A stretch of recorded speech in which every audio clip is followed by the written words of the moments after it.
Assalamualaikum warahmatullahi wabarakatuh. Alhamdulillah wassalatu wassalam ala Rasulillah wa ala alihi wa sahbihi wa man wala.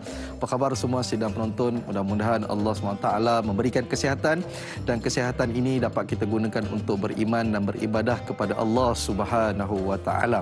Baik, pagi ini bersama dengan saya Dai Hilman dalam Tanya Ustaz, biar tahu jangan keliru. Seperti biasa kita akan merungkai segala kekeliruan dan juga kita cuba untuk menjawab segala persoalan, dan juga jangan lupa kita niat pada pagi hari yang mulia ini untuk kita menambahkan keilmuan dan kita ada niat untuk menyampaikan. Dan pada pagi hari ini, hari Khamis 14 Januari bersamaan dengan 1 Jamadil Akhir 1442 Hijrah. Kalau kata hari ini adalah hari PKP kita yang kedua. Jadi insya-Allah mudah-mudahan kita semua diberkati oleh Allah Subhanahu Wa Taala, dan kita pohonkan 2021 ini PKP tidaklah terlalu lama dan dia dapat berakhir dengan selamat dan kita punya kes dapat diturunkan, statistik kes dapat diturunkan. Jadi bila cakap pasal statistik, saya nak bacakan statistik COVID, pesakit COVID yang terkini insya-Allah.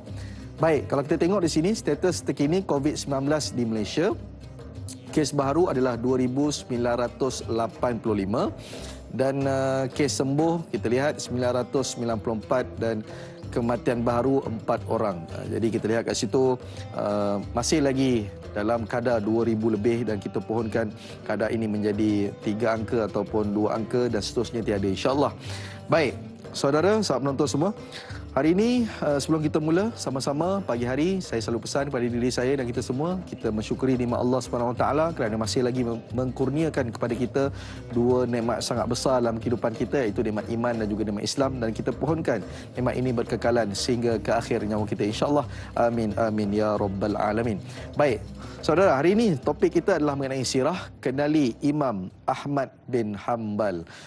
Jadi siapakah Imam Ahmad bin Hanbal? Sebelum ini kita dah bicarakan beberapa orang imam lagi, biografinya, bagaimana wataknya, lahir dekat mana, dan siapakah dia ni, dan beliau juga dikenali sebagai imam mazhab. Dan siapakah yang akan menceritakan, akan menghuraikan topik kita pada pagi ini? Tak lain dan tak bukan Al-Fadil Ustaz Mustafa Suki. Apa khabar Ustaz, sihat? Alhamdulillah sihat. Alhamdulillah. Macam mana Ustaz, berapa roblok tempuh pada pagi ni? Satu saja.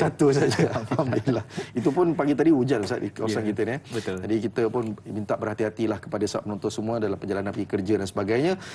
Sebab apa, sekarang cuaca tidak menentu, sakit pula, virus pula di sekitar kita, dan kita pohonkan benda ini tidaklah menjadi asbab untuk kita tidak dapat mencari rezeki insya-Allah.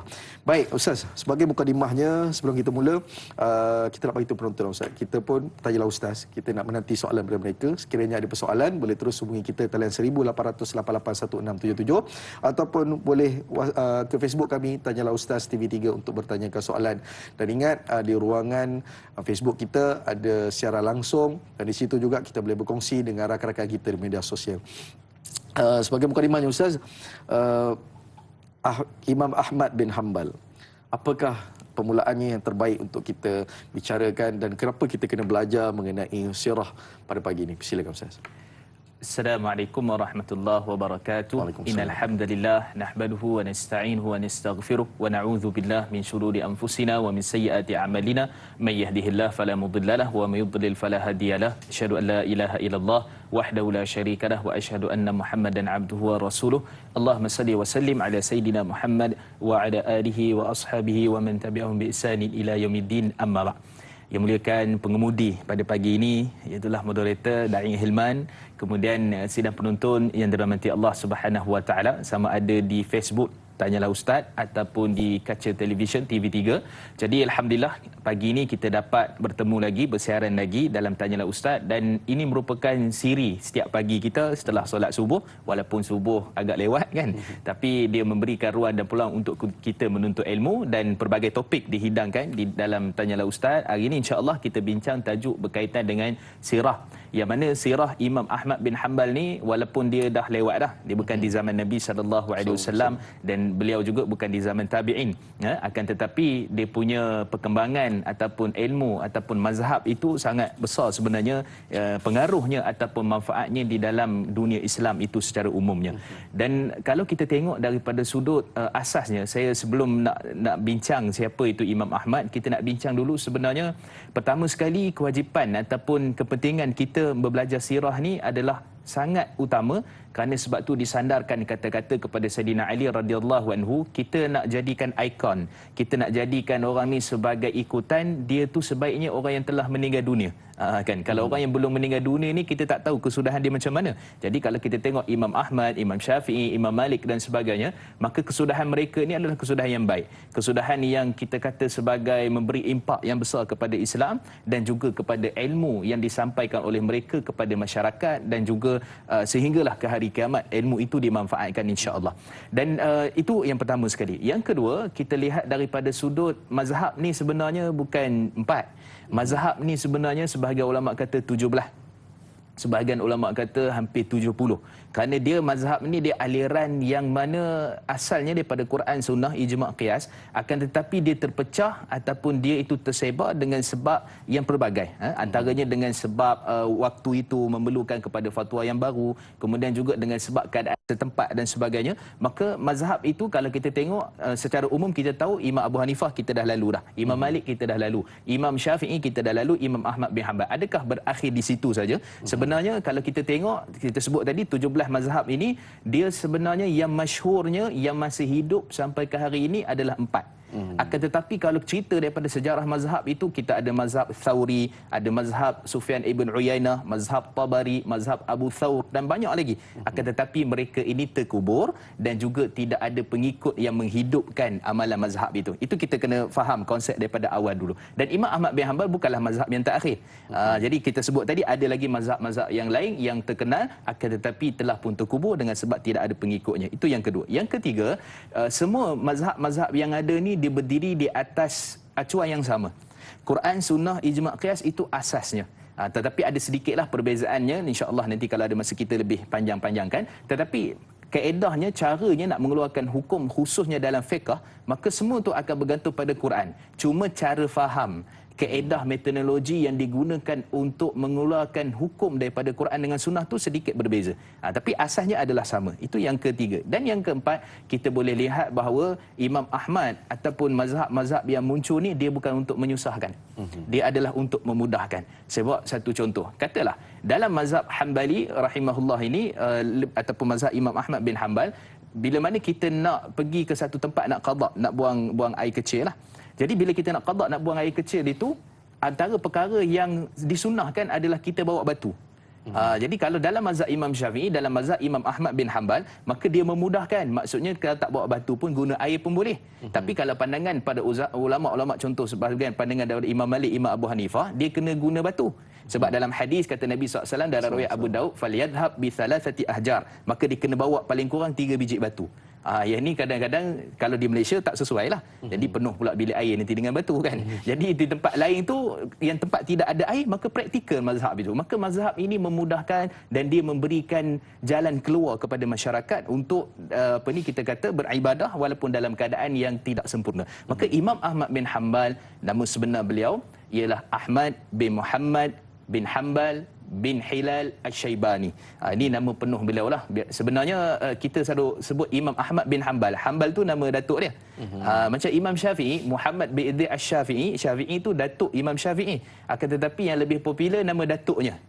Kenapa tidak nama ayahnya? Itu ada perbincangan lah. Cuma kita kata itu nama asalnya. Dan beliau ni lahir pada tahun 164 Hijrah dan meninggal pada tahun 241 Hijrah. Lebih kurang dalam 77 tahun lah. Dan kalau kita tengok secara ringkasnya, waktu beliau ni kecil, daripada ada sebahagian riwayat kata Imam Abu Zahra, beliau ni sebenarnya belum lahir lagi tu dia dah yatim dah. Maksudnya ayahnya telah pun meninggal dunia. Ada sebahagian riwayat menyatakan bahawa Imam Ahmad bin Hanbal lebih kurang dalam 2-3 tahun kemudian dia telah menjadi yatim. Maksudnya lepas lahir. Jadi ada khilaf, perbezaan pendapat daripada sudut riwayat, adakah beliau itu Imam Ahmad bin Hanbal lahir ayahnya telah tiada ataupun ketika mana berumur 3 tahun. Dan ayahnya bernama Muhammad bin Asy-Syaibani, Muhammad. Dan ibu beliau ni bernama Safiyah bin Maimunah bin Abdul Malik. satu orang ibu yang sangat hebat sebab beliau yatim. Dan bila mana dilahirkan ataupun dalam keadaan masih kecil, ibu dia lah yang jadi bapa, ibu dia lah yang jadi ibu. Kan? Itu dia punya istilahnya. Dan kecil-kecil lagi, sekitar umur 10 tahun, Imam Ahmad telah khatam menghafal Quran. Kalau kita ni 10 tahun, wallah alam lah, kan? baru kenal Facebook. Kan? Jadi 10 tahun dah menghafal Quran, dan ini kelebihan. Maksudnya nak jadi ulama' ni, sebab tu kata sebahagian para ulama' antara Abdul Rahman bin Mahdi dan sebagainya, Imam Ahmad bin Hanbal ni, daripada dalam perut lagi dah ada ciri-ciri ulama' dah. Kan? Bukan belum lahir lagi. Jadi nak menunjukkan kehebatan Imam Ahmad bin Hanbal. Dan waktu lebih kurang dalam 10 tahun, ibu dia kejutkan dia. Salat subuh pagi-pagi, waktu tu sejuk, dan bawa pergi masjid. Ni kalau tengok nak jadi ulama', permulaan tu sangat cantik. Kejut, bawa pergi masjid, dan sentiasa adakan suasana-suasana yang berkaitan dengan agama. Dan kemudian pada umur 16 tahun lebih kurang, beliau telah mengembara banyak negeri. Kalau kata Imam Ahmad disebutkan dalam tarikh Ibnu Asakir, oleh Imam Ibnu Asakir, mengembara banyak negeri. Ada Mekah, ada Madinah, ada Parsi, ada Khurasan di sekitar Pakistan, semua Tantan tu lah dekat situ. Dan kemudian juga di Baghdad sendiri, di Basrah sendiri, di Mekah, Madinah, dan banyak tempat yang semua itu dihabiskan untuk menuntut ilmu hadis. Dan sepanjang perjalanan itu berbagai cubaan dan juga ujian yang melanda kepada Imam Ahmad. Sebagai contoh, putus bekalan makanan, kemudian juga dalam keadaan terpaksa bekerja dulu nak menuntut ilmu, dan kemudian kita kata dalam keadaan yang sukar. Kemudian juga beliau pernah diuji dengan ujian yang hebat, iaitulah dituduh sebagai orang yang mana sesat pada zaman itu. Itu Imam Ahmad bin Hanbal. Dan pada waktu tu kalau kita tengok ada kita kata sebagai kerajaannya yang waktu itu dipimpin oleh Khalifah Harun Ar-Rasyid ataupun dikenali sebagai Al-Mu'tasim. Dan juga ditakbir ataupun kita kata diperintah oleh Al-Mutawakkil, diperintah juga Al-Wathiq. Jadi dia ada berapa khalifah pada waktu itu yang sezaman dengan Imam Ahmad bin Hanbal, dan akhirnya Imam Ahmad bin Hanbal ni dengan sebab dia difitnah kerana beliau ini tidak menyatakan Quran itu makhluk. Sebab ulama zaman tu semua dipaksa oleh pemerintah Al-Mu'tasim tadi untuk menyatakan Quran itu adalah makhluk, sedangkan Quran ini kalam Allah, bukan makhluk. Maka Imam Ahmad mempertahankan, dan ada seorang lagi Muhammad, kawan kepada Imam Ahmad bin Hanbal juga, terkena nasib yang sama dan akhirnya dipenjara. Seolah-olah kita nak bagi tahu di zaman itu aliran Mu'tazilah, aliran yang menyatakan Quran ini makhluk, kalau buat dosa besar kafir, tak ada ruang taubat lah.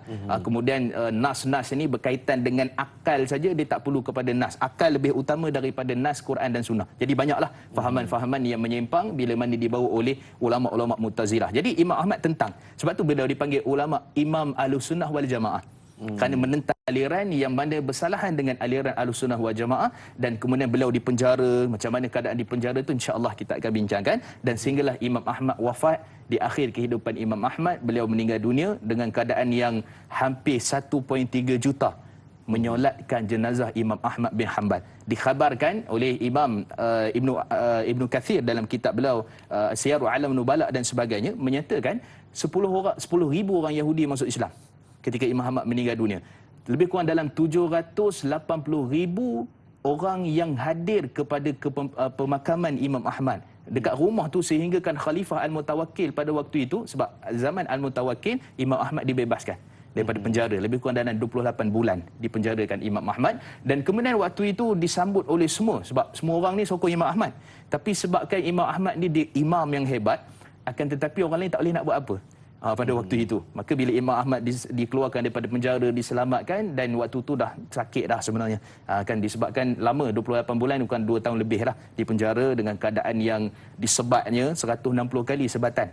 Ini cerita yang sangat panjang. Cuma kita kata Imam Ahmad bin Hanbal adalah Imam Ahlussunnah wal Jamaah, yang mana beliau telah berkorban segala harta, segala waktu, ilmu, diri sendiri, bahkan sanggup mengorbankan keadaan keluarga dan sebagainya semata-mata untuk menegakkan Al-Quran dan sunnah Nabi sallallahu alaihi wasallam. Sangat panjang sebenarnya, tapi itu secara ringkasnya.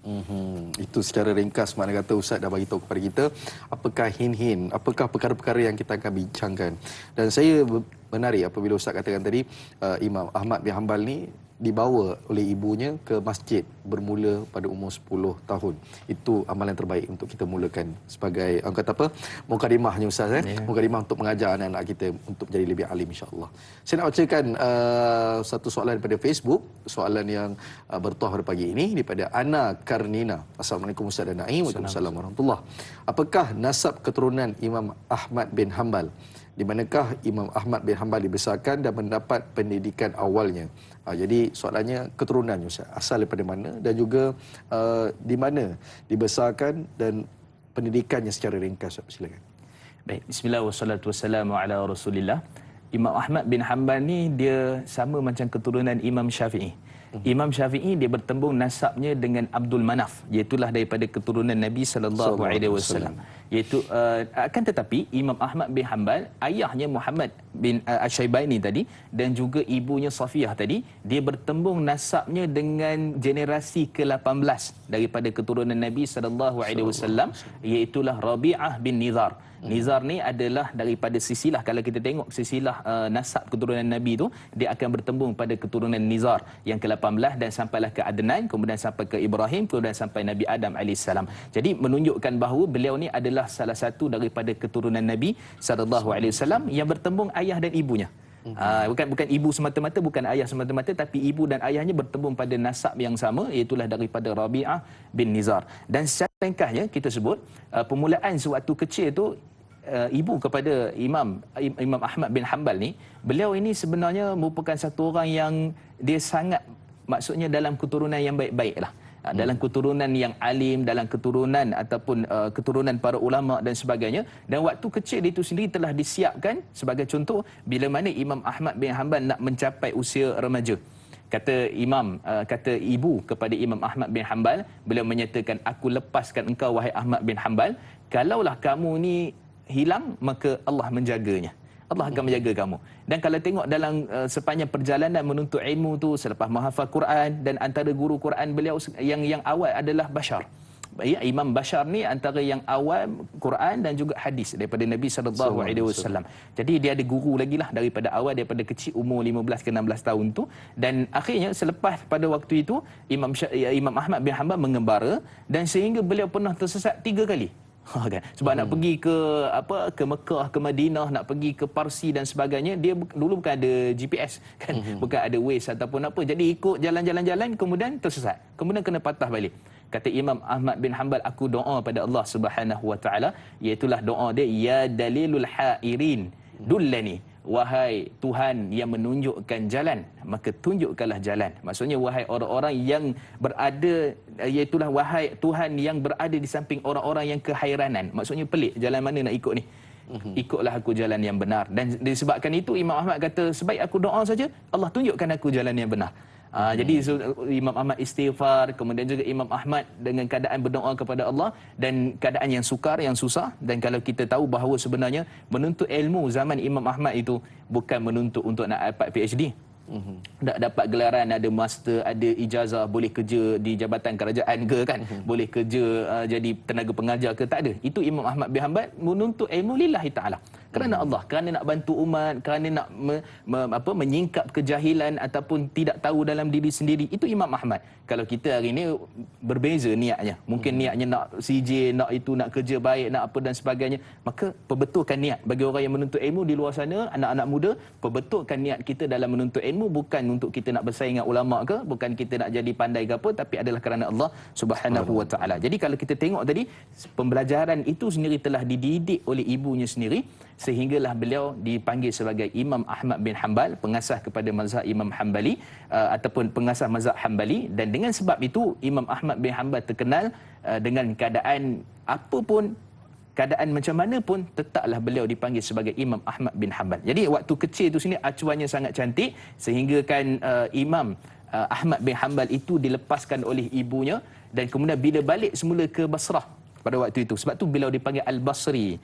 Basri ni maksudnya gelaran beliau pernah dilahirkan ataupun tinggal di Basrah ataupun di Iraq itu sendiri, dan menuntut ilmu di luar, akhirnya kembali berkhidmat untuk masyarakat setempat. Dan balik pula masalah pula. akan ada ujian-ujian tertentu yang mana terkena kepada Imam Ahmad bin Hanbal. Wallahu a'lam. Itu mukadimah yang soalan yang kita boleh jawab daripada penonton kita tadi.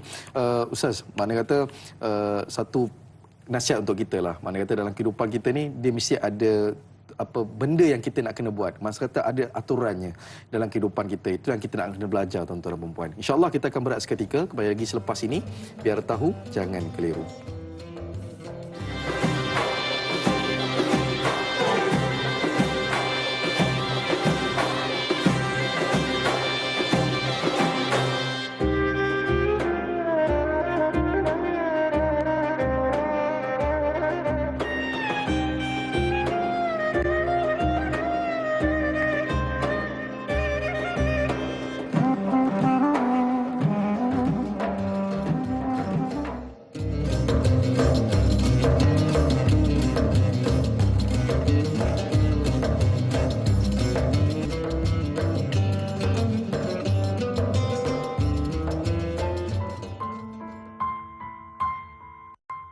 Bismillahirrahmanirrahim. Allahumma inni a'udzubika minal baras wal junun wal judham wa min sayil asqam. Ya Allah, sesungguhnya aku berlindung denganmu dari penyakit sopak, gila, kusta dan penyakit-penyakit yang buruk. Amin ya rabbal alamin.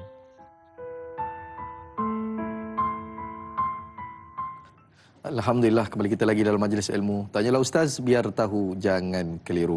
Baik, terima kasih kepada penonton-penonton yang baru bersama dengan kita. Kita masih dengan tajuk kita, Kenali Imam Ahmad bin Hanbal. Dan pada permulaan tadi Ustaz Al-Fadhil Ustaz sudah menceritakan sedikit sebanyak mukadimahnya. Dan nampak macam dah selesai Ustaz cerita tadi tu. Tapi sebenarnya panjang lagi.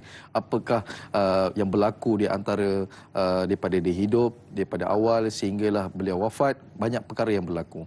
Baik, sebelum tu saudara, sahabat penonton semua, sekiranya ada persoalan, boleh terus hubungi kita di talian 18881677 ataupun terus ke Facebook kami, Tanyalah Ustaz TV3 untuk bertanyakan soalan. Baik, tanpa selengahkan masa, saya nak baca soalan yang kedua daripada Facebook, daripada Sairul Nizam. Apakah benar Imam Ahmad bin Hanbal merupakan seorang yang sangat tegas? Beliau tidak pernah bergurau senda kerana beliau kurang gemar akan perkara-perkara gurauan senda ini sehinggakan sewaktu beliau memberi syarahan, suasana menjadi sunyi.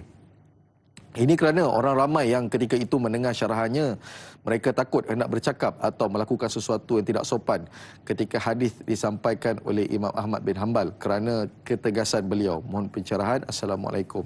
Pada Taiping, Perak. Macam mana Ustaz? Katanya Imam Ahmad bin Hanbal ini seorang yang sangat tegas. Sampaikan tak ada gurau langsung. Mana kata kita hari ini pun dalam ceramah pun ada gurau-gurau. Ini tak ada langsung. Adakah benda ini benar Ustaz? Silakan. Baik, bismillah wassalatu wassalamu ala Rasulillah. Sebenarnya ketegasan para imam terdahulu memang begitu. Kan hatta Imam Syafi'i ketika mana berguru dengan Imam Malik pun nak selak kertas pun perlahan-perlahan. Kita kalau okey kita pergi kepada muka surat 5 subuh semua kan bunyi tu. Tapi Imam Syafi'i sendiri, Imam Malik sendiri, hatta Imam Ahmad bin Hanbal, ketegasan dalam menuntut ilmu tu memang begitu. Sebab tu kalau kita melihat kepada apa yang dibawa oleh Imam Ahmad bin Hanbal, beliau ni kata Imam Abu Zur'ah hafal 1 juta hadis Nabi SAW. Kata anak beliau Abdullah, itulah Abdullah bin Ahmad bin Hanbal, menyatakan bahawa ayah beliau ni hafal 2 juta hadis Nabi SAW. Ni cerita bukan cerita kecil-kecil ni, bukan anak-anak punya cerita ni, ni cerita besar. Kerana Imam Ahmad bin Hanbal ni, kalau kita tengok hadis Nabi SAW ini bukanlah sampai 1 juta. Kata Imam An-Nawawi rahimahullah, hadis Nabi SAW yang sahih ini lebih kurang dalam 12,000 saja. Tapi apa yang sampai juta-juta itu? Iaitulah rangkaian sanad ataupun periwayatan itu yang nak sampai kepada satu hadis. Satu hadis. Tapi nak sampai kepada satu hadis itu ada 70 riwayat. Maka Imam Ahmad bin Hanbal menghafal riwayat-riwayat itu daripada siapa pada siapa, hadis satu je. Ini nak menunjukkan bahawa katalah contoh daripada Muhammad, daripada Ahmad, daripada Hisham, daripada Urwah, tu satu. Kemudian lain pula dah. Yang ni sampai juga kepada Nabi SAW. Jadi ini merupakan satu perkara kelebihan yang diberikan kepada Imam Ahmad bin Hanbal. Jadi dalam majlis pengajian hadis ni Imam Ahmad memang serius. tak ada gurauan, tak ada apa, kerana yang nak disampaikan itu adalah hadis Nabi sallallahu alaihi wasallam. Cuma kita kata daripada sudut kalau pada hari ini adakah boleh sikit masuk joke ke, lawak-lawak sikit ke, ataupun sebenarnya dia tidaklah kita kata sebagai satu benda yang diharamkan. Cuma di zaman dulu memang serius, hatta majlis hadis Imam Ahmad bin Hanbal, murid-murid beliau ni antara yang terkenal juga adalah anak beliau.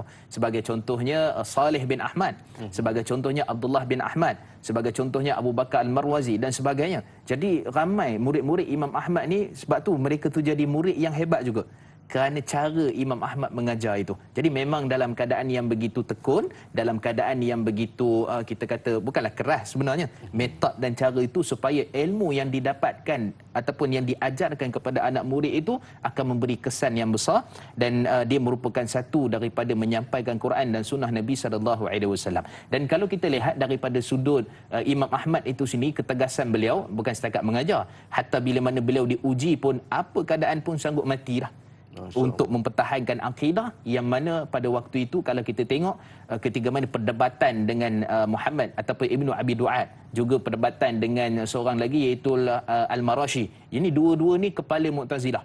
Maksudnya mereka inilah yang menghasut kerajaan, ataupun mereka inilah yang berada di samping kerajaan, yang mana untuk menyatakan Quran itu adalah makhluk. Tetapi Imam Ahmad kata tak, dia adalah kalam Allah. Dia adalah kalam Allah, dia bukan makhluk, dan dia adalah qadim, selama-lamanya, azali lagi. Jadi Imam Ahmad kalau daripada sudut pertahankan akidah pun tegas, maka untuk menyampaikan ilmu kepada masyarakat pun beliau tegas, supaya ilmu itu bukan ilmu yang santai, tapi ilmu, ialah kalau nak sampai hadis 1 juta, takkan kita nak gurau-gurau kan, kalau bila nak habis kan. Jadi itu cara dan kaedah Imam Ahmad bin Hanbal. Wallahualam. Itu kalau kita belajar sirah macam Ustaz cakap tadi, ramai ulama-ulama kita semuanya kebanyakan tegas, Ustaz. Tegas dari akidah, fiqh, dia punya hadis dan sebagainya. Itu kecontohan yang kita perlu perhalusi dalam zaman ini, insya-Allah. Kita nak ambil satu pemanggil penonton yang bertuah pada pagi ini. Assalamualaikum warahmatullahi wabarakatuh. Waalaikumsalam warahmatullahi wabarakatuh. Ustaz dan Dai Haji Tukinon ada daripada Taiwan ya. Ya, Haji Tukinon. Teruskan dengan soalan. Persoalan Ustaz. Kita ni ataupun kita ikut Imam Syafi'i, Ustaz. Hebat. Jadi saya nak minta Ustaz atau Dai ini sedikit penjelasan. Apakah ilmu atau pengajaran yang kita boleh ambil seperti mana Imam Syafi'i hebat, maknanya Imam Hanbal pun hebat juga. Untuk kita hidup di dunia ni, maknanya cemerlanglah pada segala-galanya, supaya kita hidup tidak sesat ataupun tidak teranaya. Jadi minta pandangan Ustaz atau pendapat sikit kepada Ustaz pagi ini. Soalan saya itu. Terima kasih. Assalamualaikum. Waalaikumsalam warahmatullahi wabarakatuh. Terima kasih kepada Haji Tukinon atas soalan yang diberikan. Ustaz, sebenarnya bila soalan Haji Tukinon ini adalah soalan yang sangat bagus sebenarnya. Sebab rakyat kita, masyarakat kita hari ini, dia keliru. Imam Ahmad yang bagus ke, Imam Syafi'i yang bagus ke, ada imam lain yang bagus ke, nak ikut imam mana satu. Cumanya secara keseluruhannya, apakah sifat nilai yang ada pada Imam Ahmad ini yang dia lain daripada imam-imam lain yang kita boleh tiru? Silakan Ustaz. Baik, bismillah wassalatu wassalamu ala Rasulillah. Tuan Haji Tukinon kata tadi yang jawab sama ada dai ataupun saya. Mungkin dai boleh jawab. Satu saya bagi Ustaz balik tu. Baik. Okey, jadi alhamdulillah. Terima kasih kepada Tuan Haji Tukinon. Baik. Kita di Malaysia ni secara asasnya sebab mula-mula mazhab yang masuk dibawa oleh orang-orang Yaman ataupun pedagang daripada Arab adalah mazhab Syafi'i. Jadi sesebuah negara itu bagaimana nak jadi mazhab Syafi'i, macam mana nak jadi mazhab Hanbali adalah apa yang mula-mula masuk dan praktikal di dalam itu. Maka kalau kita kata sebagai contohlah, kalaulah mazhab Abu Hanifah yang masuk dulu Malaysia ni, saya kita mazhab Hanafi. Kan, dan kemudian bila pengamalan di sisi mazhab itu adalah mazhab Syafi'i, maka negara pula mengiktiraf mazhab Syafi'i dan menjadikan ia sebagai sumber mazhab utama, maka kita pegang pada mazhab Imam Syafi'i rahimahullah. Cuma kita nak kena tahu bahawa di samping Imam Syafi'i itu, maka dengan sebab Imam Syafi'i itulah lahirnya murid yang hebat, iaitulah Imam Ahmad bin Hanbal. Kata Imam Syafi'i rahimahullah, kharajtu min Baghdad, aku telah keluar daripada Baghdad, wa ma khalaftu biha, dan aku tak tinggalkan di Baghdad itu man afqah wa awra man a'lam min Ahmad bin Hanbal. Seperti mana kata Imam Syafi'i rahimahullah, aku keluar daripada Baghdad sebab Imam Syafi'i dulu Baghdad. Pada tahun lebih kurang 199 Imam Syafi'i telah keluar ke Mesir. Sehinggalah Imam Syafi'i lebih kurang dalam 4 tahun lebih macam tu, pada 204 Hijrah Imam Syafi'i meninggal dunia. Tapi bila mana Imam Syafi'i daripada Baghdad keluar ke Mesir tu, maka antara yang ditinggalkan Imam Ahmad bin Hanbal. Maka kata Imam Syafi'i, aku keluar daripada Baghdad, tidak aku tinggalkan orang yang lebih faqih, alim dalam ilmu fiqh, orang yang lebih berilmu, orang yang lebih faham sunnah, orang yang lebih warak. Oh, Imam Ahmad ni sangat warak daripada sudut yang pelbagai. Kalau kita tengok tuan-tuan, kasut yang dipakai tu kata anak beliau Saleh 18 tahun tak pernah tukar. Masya-Allah. Dan setiap kali koyak apa semua, Imam Ahmad bin Hanbal akan jahit. Dan beliau ini kalau solat malam kata anak beliau Saleh 300 rakaat sehari semalam. Kata seorang alim ulama Abdul Rahman Ibn Mahdi dan sebahagian ulama yang lain, antara Ali Ibn Ambadi ni menyatakan bahawa Imam Ahmad bin Hanbal ni, aku cuba jadi 3 hari macam dia. 3 hari je aku cuba jadi macam dia. Aku tak layak nak jadi macam dia.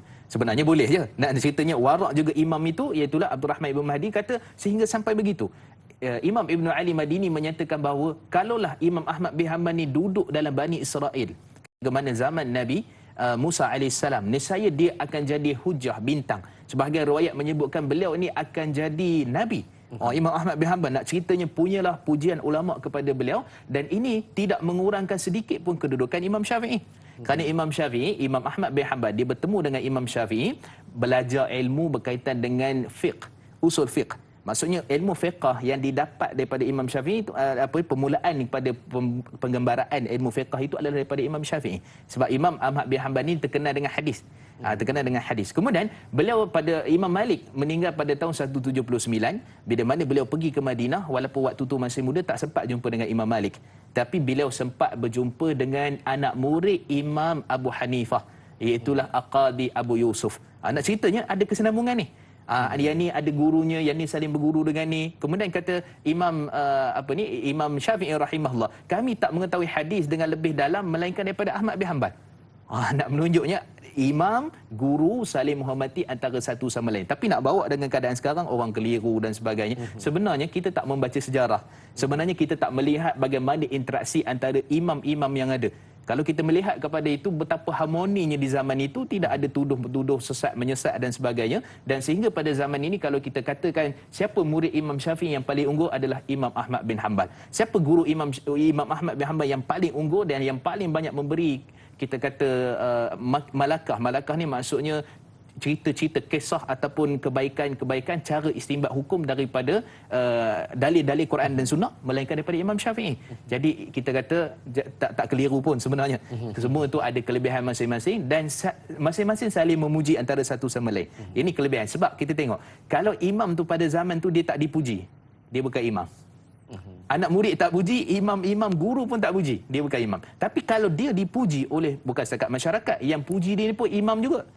Jadi menunjukkan bahawa ketokohan itu ada, kehebatan itu ada, dan insya-Allah masyarakat tak keliru kalau kita membaca sirah, sejarah bagaimana tautan antara Imam Ahmad bin Hanbal dan Imam Syafi'i. Cuma saya sebut tadi, yang dulu masuk ke dalam negara kita ni adalah mazhab Syafi'i, maka secara rasmi menjadi mazhab Imam Syafi'i yang kita kena ikutlah. Ada dia punya enactment, ada dia punya akta undang-undang agama Islam itu sendiri dan sebagainya. Tapi kalau di negara lain, sebagai contohnya di Saudi, sebagai contohnya dulu di Mesir pada tahun kurun ke-7, mazhab asalnya adalah mazhab Hanbali. Juga waktu tu di Maghrib ataupun di tempat-tempat lain, kata Imam Suyuti dan sebagainya, ada mazhab Hanbali itu sebelum di situ. Sebab sekarang ni kalau kita terkenal nampaknya di Saudi lah. Tapi sebenarnya mazhab Hanbali itu luas sebenarnya. Kan? Tapi kita nak bagi tahu bahawa tidak ada percanggahan, tidak ada persisihan, melainkan pada masalah bagaimana memahami nas agama. Maka imam-imam ni ada cara dan kaedah yang mereka ni kita kena ingat satu istilah dan dinamakan sebagai mujtahid mutlak. Mujtahid mutlak ni boleh terus tengok pada Quran dan Sunnah tanpa bergantung pada mana-mana ulama. Boleh faham dengan kaedah dan metod sendiri untuk memahami Quran dan Sunnah, dan cara tu betul. Itu dipanggil mujtahid mutlak. Kalau tanya pada hari ini memang tak ada mujtahid mutlak. Mujtahid tu mungkin ada, maksudnya orang yang menilai, keluarkan fatwa, tapi untuk mujtahid mutlak, pengasas mazhab itu tidak ada lagi di zaman ini, bahkan sampai kiamat pun mungkin tak wujud lagi, melainkan dia telah pun berada pada zaman keemasan Islam itu sendiri. Wallah. Masya-Allah. Itu satu gelaran yang bagi saya masya-Allah, mujtahid mutlak. Tuan-tuan dan puan, kita di Malaysia tidak mengamalkan satu benda yang kita tidak mengenal imam dan sebagainya. Sebenarnya benda ini mereka saling menghormati dan hidup dan dia sangat harmoni. Tak ada sesat menyesatkan. Saya sangat tertarik apa yang Ustaz katakan tadi. Saya nak ambil lagi satu pemanggil daripada penonton kita. Assalamualaikum warahmatullahi wabarakatuh. Waalaikumsalam warahmatullahi wabarakatuh. Dan Iman dan juga Ustaz Mustafa Wabin Suki. Ya. Apa khabar ya? Alhamdulillah. Cik Ilyas ya kan? Alhamdulillah. Nah, soalan saya begini. Apakah pengajaran yang dapat kita ambil antara adab-adab yang ada Imam Hanbal dan anak-anak muridnya? Saya ketahui para mazhab ni mereka mempelajari adab terlebih dahulu, akhlak, sebelum mempelajari akidah. Dan juga soalan kedua saya, di negara manakah yang mengamalkan mazhab Ahmad bin Hanbal? Dan apakah kematian beliau, apakah bagaimanakah kematian, kewafatan beliau?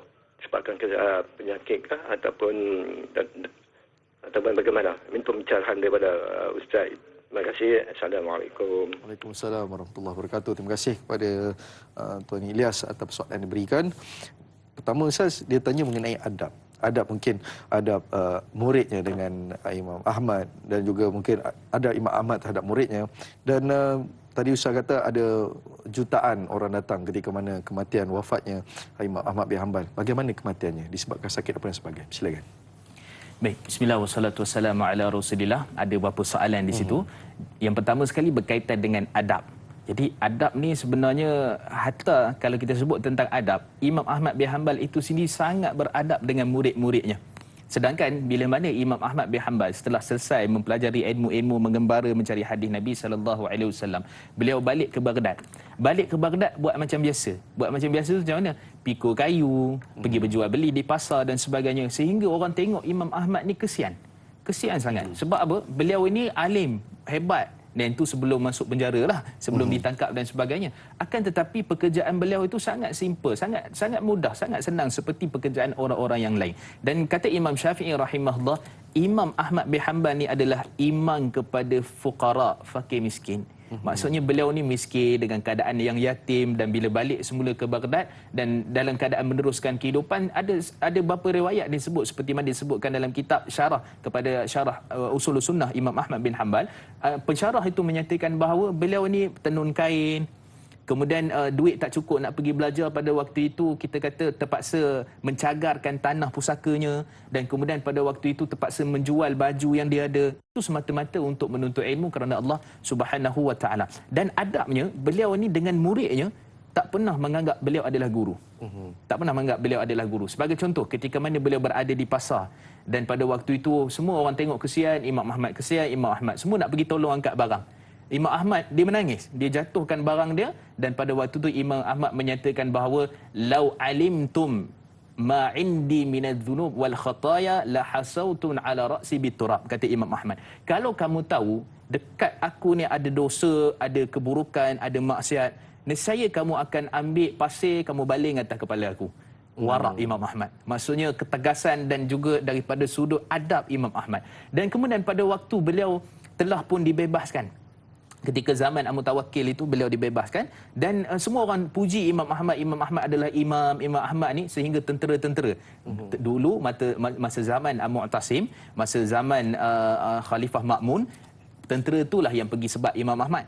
160 kali sebatan Imam Ahmad disebat. 1, 2, 3 Imam Ahmad kata bismillah, la hasbiyallah wa ni'mal wakil. Quran bukan makhluk, kata Imam Ahmad. Disebat 160 kali, pengsan. Kemudian beliau ni dimasukkan semula ke dalam penjara. Dan yang sebat tu, dia kata, kalaulah aku sebat gajah 16 kali pun jatuh dah. Tapi Imam Ahmad 160 kali tak jatuh lagi. Walaupun dia dah pengsan waktu tu, sebab dia bergantung semata-mata bertawakal kepada Allah Subhanahu wa taala. Dan dengan keadaan yang sedemikian, Imam Ahmad bin Hanbal ketika mana tentera-tentera tu berada di perbatasan, dan mereka ini sebenarnya telah pun, dulu dia yang sebat, sekarang ni dia juga yang menyanjung Imam Ahmad, sebab zaman lain-lain kan, pemerintahan lain-lain, maka kata mereka, Imam Ahmad lah yang mengajar kami fiqh, Imam Ahmad lah yang mengajar kami hadis. Kata Imam Ahmad, itu sebenarnya seakan-akan istidraj. Itu seakan-akan Allah bagikan ilmu kepada aku dan membuatkan aku lebih jauh daripada Allah, kata Imam Ahmad.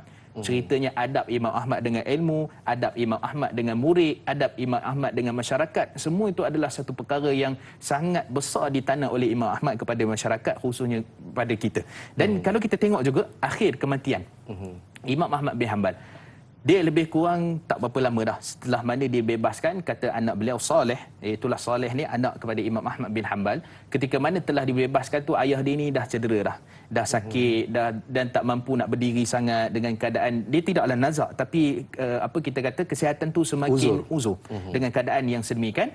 Maka pada waktu itu ketika mana Imam Ahmad tengah bersandar, dia kata dia nak baring, tapi bila dia sandar dia teringat satu hadis Nabi SAW. Kata Nabi SAW, iaitulah hadis qudusi, ana jalithun man zakarani, aku akan duduk bersama orang yang mengingati aku. Jadi Imam Ahmad kata, macam manalah aku nak baring sedangkan aku, Allah kata Allah mengingati orang yang duduk bersamanya. Jadi Imam Ahmad ni kita kata seorang yang warak, seorang yang beradab. Dan ketika Imam Ahmad radhiyallahu anhu meninggal dunia, kita boleh panggil radhiyallahu anhu sebenarnya kepada imam-imam ini, selain daripada para sahabat radhiyallahu anhu ajma'in, seperti kata Imam Rafi'i dan sebagainya, boleh kita panggil radhiyallahu anhu. Jadi ketika mana Imam Ahmad hampir-hampir nazak nak meninggal dunia tu, dia tak adalah wasiat ke ataupun apa, cuma yang sebelum itu telah pun ada kelebihan-kelebihan yang Imam Ahmad telah letakkan. Maksudnya kebaikan-kebaikan yang Imam Ahmad telah letakkan, dan meninggal dunia dengan keadaan yang lebih kurang dalam 1.3 juta yang salatkan jenazah Imam Ahmad. Dikatakan oleh Al-Hafiz Imam Ibn Kathir, hanya jari-jari saja yang menghantar mayat itu ke kubur sebab terlalu ramai. Maksudnya laju-laju macam tu saja. Dan beliau dikuburkan, dan sehingga pada waktu itu Imam Ahmad bin Hanbal ketika mana telah pun meninggal dunia, semua orang menangis, semua orang sayang kepada Imam Ahmad, dan akhirnya meninggallah satu imam yang sangat hebat, dan jenazahnya itu dengan keadaan yang baik disempurnakan. Dan daripada waktu subuh sampai waktu asar tak habis orang solat jenazah Imam Ahmad.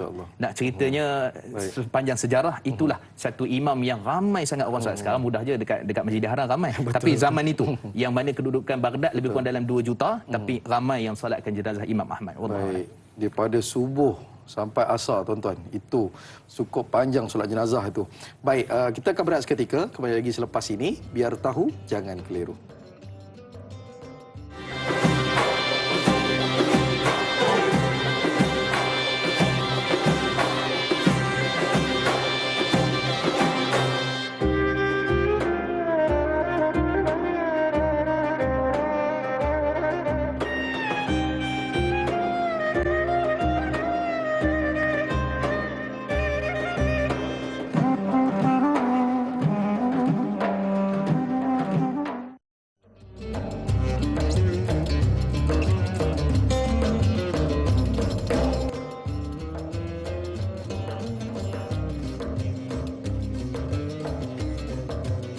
Alhamdulillah, kembali kita lagi dalam majlis ilmu. Tanyalah Ustaz, biar tahu, jangan keliru.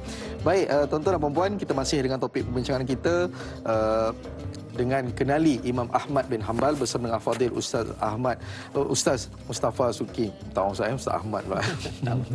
Baik, tadi seperti Ustaz sebutkan tadi, antara perkara yang menariknya adalah Allah muliakan bila mana Imam Ahmad bin Hanbal ini pergi wafat, Ustaz. Mana kata daripada subuh sampai ke asar, orang memuliakannya. Itulah kita selalu dengar apabila orang yang hebat itu dia mati tapi tidak mematikannya. Mana kata namanya terus hidup, dan sampai hari ini kita sebut namanya. Saudara, saya nak bacakan satu soalan daripada Facebook, daripada Syazwani Omar. Ustaz menyebut bahawa mazahib muncul untuk memudahkan dan praktikal beri jalan keluar kepada umat Islam. Kenapakah amalan mazhab tertentu seperti tertumpu kepada rantau tertentu? Contohnya mazhab Syafi'i meluas di Nusantara. Adakah faktor iklim ataupun geografi atau budaya? Bolehkah alim ulama hari ini mengasaskan mazhab yang baru bagi menyesuaikan dengan keperluan mazhab? Terima kasih. Soalan Syazwani ini saya kira agak, orang kata apa, akademik. Kenapa dekat sini? Adakah sesuai itu sebabkan iklim, cuaca dan sebagainya, mazhab Syafi'i? Dan bolehkah hari ini kita kumpul semua ulama, reka satu mazhab yang baru balik? Silakan Ustaz. Baik, bismillah wassalatu wassalamu ala Rasulillah. Pertama, kita kena faham bahawa setiap mazhab ini dia semua berdalilkan daripada Quran dan Sunnah, ijma' dan qiyas, yang mana dan juga 12 ataupun 8 hukum hakam yang lain. Itu kalau nak bincang panjang istishabnya, istihsannya dan sebagainya. Tapi asasnya setiap mazhab ni dia ada kaedah cara mengeluarkan hukum masing-masing. Dan kalau kita lihat daripada sudut perbincangan yang diutuskan ataupun diputuskan oleh para ulama, sebenarnya bukan di Nusantara saja. Di sebelah Yaman sebagai contoh, di kawasan-kawasan itu Hadraul Maut dan sebagainya, mereka adalah mazhab Syafi'i. Sebahagian tempat di Mesir mereka adalah mazhab Imam Syafi'i. Sebahagian tempat-tempat yang tentu di Jordan sebagai contoh, sebahagiannya adalah mazhab Imam Syafi'i. Jadi menunjukkan bahawa mazhab Imam Syafi'i ini dia bukan kita nak kata sebagai satu yang sukar, yang susah, tapi sebenarnya mazhab tu kadang-kadang dia kena dengan tempat budaya dan juga keadaan masyarakat tadi. Kerana mazhab Imam Syafi'i ini antara salah satu kaedahnya iaitulah ihtiyat. Ihtiyat ni dalam mazhab Imam Syafi'i dipakai secara meluas. Ihtiyat ni maksudnya kita berjaga-jaga. Jadi kalau nak buat ni jangan buat macam tu, kita berjaga-jaga.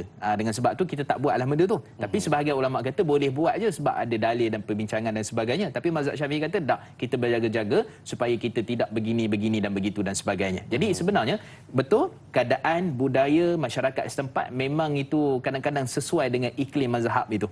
Kan sebagai contoh kita kata kalau mazhab Imam Ahmad bin Hanbal kita tengok mesti Saudi. Mesti tempat-tempat itu seperti mana sebahagian di Mesir. Jadi sesuai dengan tempat dan keadaan itu, dan begitu juga kita di Malaysia. Dan saya sebut di awal tadi, kenapa? Kerana pada waktu kalau kita kajian secara akademiknya di peringkat universiti dan sebagainya, dia ada dua. Sama ada mazhab Syiah yang masuk dulu ke tanah Melayu ni, ataupun bukan mazhab lah, masuk Syiah kan, aliran Syiah yang difatwakan sesat itu, ataupun sebenarnya mazhab Syafi'i. Ada sebahagian kata Syiah dulu kemudian baru mazhab Syafi'i. Ada yang kata dulu mazhab Syafi'i dulu kemudian baru pengamalan Syiah itu ada di tanah Melayu ataupun di Nusantara. Tapi kita nak sebut bahawa di Thailand, di Indonesia, di Malaysia, maka mazhab Syafi'i itu sesuai dengan iklimnya. Dan kita ditanya tadi, boleh tak ramai-ramai berkumpul buat mazhab baru? Jawapannya memang mustahil. Kerana mazhab baru dia mesti ada kaedah cara macam mana nak mengeluarkan hukum. Saya sebut secara jelas. Imam Ahmad bin Hanbal, Imam Syafi'i, kaedah cara tu seakan sama. Sebab tu disebut oleh Imam Haramain Ajwaini dalam kitab beliau Al-Burhan fi Ulumul Quran. Imam Syafi'i dia ada cara kaedah nak keluar hukum. Pertama, Quran dengan sunnah satu level. Yang kedua, ijma' sahabat. Yang ketiga, iaitulah perkara yang tidak diijma'kan oleh sahabat. Maksudnya perkara yang dipelisihkan oleh para sahabat, tetapi mesti ada pandangan sahabat itu. Kemudian yang keseterusnya adalah qiyas. Kan ini kaedah mazhab Imam Syafi'i secara umumnya. Adapun kita kan selalu Quran, sunnah, ijma', qiyas. Sebenarnya ada perincian lagi. Ijma' tu ijma' apa? Kan siapa yang berijma' itu, iaitulah yang sepakat tentang hukum itu. Akan tetapi mazhab Imam Ahmad bin Hanbal, Quran dengan sunnah tu satu, cara nak keluarkan metod hukum daripada Quran dan sunnah. Yang kedua, sumber dalil dia adalah daripada ijma' sahabat. Yang ketiga, sahabat yang bersisih pandangan dan pendapat. Yang keempat adalah hadis mursal ataupun hadis yang dhaif. Itu bincang panjang pula lah. Tapi secara umumnya kita sebut hadis mursal dia dhaif ini, di sisi mazhab Imam Ahmad ada perbincangan yang panjang. Dia sekurang-kurangnya hadis itu tak capai tahap mutawatir ataupun yang disepakati semua. Akan tetapi kesahihan dia itu adalah minima sahih dia. So minima sahih itu dah boleh pakai dah dalam mazhab Imam Ahmad bin Hanbal. Dan kemudian baru qiyas. So sebenarnya kalau semua ulama berkumpul, dia tak akan dapat nak asahkan kaedah dan cara metodologi yang nak dikeluarkan macam mana cara interaksi dengan dalil tadi tu, yang 5 tadi tu. Jadi Quran dengan sunnah, kalau ulama sekarang ni dia akan pergi, kalau tafsir akan refer kepada kitab tafsir, kalau hadis kepada syarah hadis, kalau fiqh kepada perbincangan fiqh. Jadi dia tak boleh nak keluar hukum sendiri pada Quran dengan sunnah, tak boleh. Jadi menunjukkan ada kelompangan, menunjukkan bahawa takkan mampu ulama kalau berkumpul satu dunia sekalipun untuk mengasaskan mazhab yang baru. Cuma fatwa itu mungkin. Malaysia ada fatwa dia sebagai contoh kan. Sekarang ni fatwa COVID. COVID ni macam-macam fatwa. Solat jemaah itu ini, solat Jumaat kan dan sebagainya. Ada fatwa-fatwa yang keluar, ada resolusi keadaan-keadaan tertentu yang mana dia boleh ditangguhkan dan sebagainya. Itu fatwa. Tapi asasnya mazhab Syafi'i, mazhab Syafi'i. Jadi kena beza antara kaedah hukum, kaedah mazhab yang nak diasaskan itu, takkan ada siapa yang mampu mengasaskan, dan kena beza dengan fatwa. Maka fatwa itu ada perbincangannya, ada majlis fatwa peringkat dunia, peringkat Malaysia, peringkat negeri dan sebagainya. Maka kita kena tengok secara halus daripada sudut itu. Baik. Baru kita faham mana kata ada dua, mazhab dan juga fatwa. Itu dua perkara berbeza tu. Fatwa ada peringkat apa, mazhab peringkat apa dan sebagainya. Saya nak baca satu soalan daripada Facebook lagi, daripada Muhammad Faizal bin Ahmad. Imam Ahmad bin Hanbal pernah berkata, janganlah kalian mengikuti pendapatku dan jangan pula mengikuti pendapat Malik, Syafi'i, Auza'i dan Thawri. Tapi ambillah dari mana mereka mengambilnya. Soalan saya, apakah maksud kata-kata di atas? Adakah ianya merujuk kepada perbezaan pendapat dalam mazhab? Mohon pencerahan. Soalan yang bagus. Apakah maksud jangan ambil pada mereka tapi ambil daripada mana asalnya? Silakan. Baik, bismillah wassalatu wassalamu ala Rasulillah. Sebenarnya semua mazhab macam tu. Imam Abu Hanifah pun macam tu, Imam Syafi'i pun macam, sehingga Imam Syafi'i menyatakan iza sahal hadis fa huwa mazhabi. Jika hadis tu sahih, sahih di sini bukan maksud hadis tu sahih semata-mata.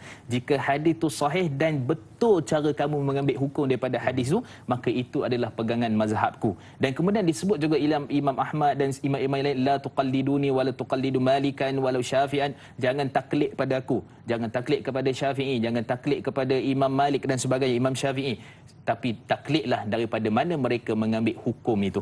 Maksudnya ceritanya di sini, setiap perkara kita nak ibadat, setiap perkara kita nak buat dalam kehidupan kita, kalau boleh kita tahu perbincangan dan dalilnya. Tak wajib kan. Sebagai contoh saya kata, takbir ni apa dalil dia? Contohnya kan. Kalau kita dapat tahu dan kita baca, maka itu lebih baik. Sebenarnya sebab kita nak masyarakat kita ni bukan hanya sekadar ustaz kata A, kita pun A lah kot, ustaz kata B, kita pun B. Tak, ustaz kata A, hujahnya apa? Ustaz kata B, hujahnya apa? Maka kita dapat tahu perkembangan ilmu. Contohlah kita kata dalam hadis berkaitan dengan takbir ataupun hadis berkaitan dengan apa-apa saja. Oh, dalam hadis ni ada Ubadah bin Samit meriwayatkan, hadis ni sahih riwayat Imam Muslim. Contohnya kita tak hafal hadis pun kan. Kita tak hafal pun, tapi kita tahu hadis ni sahih ada dalam riwayat Imam Muslim contohnya. Hadis ni sahih ada dalam riwayat Imam Bukhari dan Imam Syafi'i berhujah dengan hadis tu. Maka sebenarnya imam mazhab ini diasaskan untuk mencerdikkan manusia, untuk menjadikan manusia itu bila berpegang pada hukum, bila beribadah, dia tahu sumber dalilnya, perbincangannya. Sebab tu semua imam mazhab macam tu. Jangan taklid pada aku, tapi taklid, kata Imam Malik rahimahullah, jangan seorang pun tidak maksum percakapannya illa sahibul kubur, melainkan maksum terpelihara itu adalah pemilik kubur. Imam Malik tunjuk kepada kubur Nabi SAW. Jangan ikut aku, tapi ikut pemilik kubur itu. Maksudnya bukanlah maksud jangan ikut tu maksud tak payah bermazhab. Itu satu lagi tu kena bincang tu. Mazhab mesti dipegang, mesti berpegang kepada mazhab, terutama di Malaysia kita mazhab Imam Syafi'i, mesti pegang pada mazhab, kerana mazhab ini adalah membentuk cara fikir, aliran dan kaedah kita nak mengeluarkan hukum dan cara macam mana kita nak ibadah. Kena ada mazhab, kalau tak berterabur nanti. Jadi bila pegang pada mazhab, tapi kita tahu secantiknya, semoleknya bagaimana cara ulama mazhab mengeluarkan hukum. Dan ini bukan cerita tentang khilaf. Khilaf ini sampai kiamat pun akan berlaku. Khilaf ni akan berlaku sampai bila-bila pun. Tapi macam mana kita menangani khilaf? Yang ni kata gini, ni kata gini. Dan sebenarnya kalau kita tengok kaedah yang disebut oleh Imam Al-Bajuri dalam mazhab Imam Syafi'i, iaitulah beliau menyatakan mani betulia fi syai' fa yuqalli ala man huwa ajaza. Siapa yang mana dia tak jumpa penyelesaian dalam pandangan mazhab itu, contoh mazhab Imam Syafi'i, maka dia boleh bertaklid pada mana pandangan yang mana dia selesaikan masalah itu. Contoh, Jumaat sekarang ni setengah negeri 5 orang je boleh. Kan? Jadi bila 5 orang ni boleh, waktu hari kedua PKP ni, jadi macam mana nak solat Jumaat? Jumaat mesti 40 ikut mazhab Imam Syafi'i. Jadi mazhab Imam Malik telah menyelesaikan kerunsingan dan masalah itu, maka boleh lakukan Jumaat. Tuan-tuan tengok betapa harmoninya fiqah, bukan untuk berbalah, bukan untuk bergaduh, tapi itu semua nak bawa pada masyarakat bahawa fiqah ini mudah, ada asasnya, ada dalilnya, dan semua imam-imam ini memberi sumbangan kepada masyarakat. Wallahualam. Baik, itu mana kata hikmah imam-imam mazhab ini dan juga agama ini sebenarnya banyak hikmahnya. Perselisihan bukanlah satu masalah yang kita perlu bergaduh dan sebagainya. Itu satu kesilapan. Saya nak ambil satu pemanggil daripada penonton kita. Assalamualaikum warahmatullahi wabarakatuh. Waalaikumsalam warahmatullahi wabarakatuh. Da'i dan Ustaz. Saya Ismail daripada Sungai Buloh. Okey, soalan dia ada 2 soalan begini Ustaz. Yang pertama, apakah nama kitab dari karangan Imam Ahmad bin Hanbal dan kitab apakah yang paling tersyuhur? Yang kedua, pada usia berapakah Imam Ahmad bin Hanbal wafat dan di manakah beliau dimakamkan? Itu je soalan saya. Terima kasih. Assalamualaikum warahmatullahi wabarakatuh. Waalaikumsalam warahmatullahi wabarakatuh. Terima kasih kepada penonton kita. Soalannya, apakah kitab, nama-nama kitab muktabar kitab ya Imam Ahmad bin Hanbal dan diwafatkan ditanam di mana Ustaz? Silakan. Baik, bismillah wassalatu wassalamu ala Rasulillah. Terima kasih kepada Haji Ismail daripada Sungai Buloh. Jadi satu persoalan yang kita bagus kan. Maksudnya persoalan ini kita tak sentuh, tiba-tiba ada yang bertanya, maka dia lebih merancakkan ataupun menambahkan lagi ilmu pada kita insya-Allah. Baik, Imam Ahmad ni dia kalau kita tengok beliau pengasas mazhab. Tapi kitab fiqh tak ada. Itu kelebihan Imam Ahmad. Kerana Imam Ahmad bin Hanbal ini, murid-muridnya termasuklah Abdullah, termasuklah Saleh anak beliau, Abu Bakar Al-Marwazi, dan kepada Ibnu Khalal, dan juga kepada Al-Khilqi dan sebagainya. Maka ulama-ulama inilah yang mengumpulkan semua pandangan dan fatwa Imam Ahmad. Kata sebahagian para ulama, Ibn Waraq sebagai contoh, ketika mana dinukilkan oleh ramai, antaranya dalam tarikh Ibn Athakir dan sebagainya, Imam Ahmad telah menjawab 60,000 persoalan fiqh. Dia sebut 60,000 persoalan fiqh ni, kita duk terbayang mana kitabnya? Jawapannya tak ada kitab. Kerana itu adalah fatwa, dan itu adalah pandangan daripada Imam Ahmad yang diasaskan, diberi fatwa itu berdasarkan kaedah-kaedah yang kita sebutkan tadi. Maka Imam Ahmad jago dalam bidangnya, dan beliau sendiri dengan keadaan demikian tak menulis kitab fiqh. Ada sebahagian para ulama menyatakan bahawa kitab fiqh Imam Ahmad tu memerlukan kepada hampir 200 jilid fiqhnya sahaja kalau kita bincang satu persatu. Tapi semua tu ada masail Imam Ahmad, ada kemudian dikumpulkan oleh Imam Abu Daud dan sebagainya, dikumpulkan oleh anaknya Abdullah Saleh dan sebagainya. Akhirnya dia terbuku fiqh ataupun fatwa Imam Ahmad bin Hanbal itu sendiri. Tapi kalau kita sebut apakah kitab-kitabnya, sebenarnya agak banyak juga. Sebagai contoh dalam bidang usul fiqh pun ada, bidang fiqh pun ada, tapi dia bukan kita kata sebagai apa, modus operandi, kan? Bukan kitab yang utama. Kemudian juga dalam bab Quran pun ada nasikh dan mansukh sebagai contoh. Nasikh mansukh ni kita nak tahu mana ayat yang telah pun dihapuskan hukumnya, mana ayat yang datang kemudian. Kemudian juga ada yang dipanggil sebagai muqaddam wa mutaakhir. Maksudnya ayat Quran tu, kenapa ayat ni diletak dulu? Kenapa surah ni diletak dulu? Kenapa dia dibelakangkan, dikemudiankan? Maka Imam Ahmad telah susung apa sebab-sebab dia. Dan kemudian antara kitab beliau yang paling masyhur, iaitulah Musnad Imam Ahmad bin Hanbal. Musnad Imam Ahmad bin Hanbal ni adalah satu himpunan. Musnad tu maksudnya pengumpulan daripada perwayatan nama-nama sahabat. Maksudnya kitab hadis tu disusun melalui nama sahabat dulu. Sahabat yang utama, sebagai contohnya yang 10 dijamin syurga. Kemudian juga selepas tu diceritakan, maksudnya anak-anak kepada tadi tu. Kemudian sahabiyah, maksudnya sahabat-sahabat wanita Nabi. Kemudian juga riwayat daripada orang Syam, riwayat daripada orang Mekah, orang Madinah dan sebagainya. Maka semua tu ada dia punya susunan-susunannya. Jadi kalau kita nak bincang panjang secara terusnya, dia sangat panjang lah. Tapi hebat kitab Musnad Imam Ahmad bin Hanbal, ada 27,600 hadis dalam tu. Daripada 750,000 hadis yang dihafal oleh Imam Ahmad, hanya dimasukkan lebih kurang dalam 40,000 dan ditapis dan sebagainya, tinggallah lebih kurang dalam 27,500.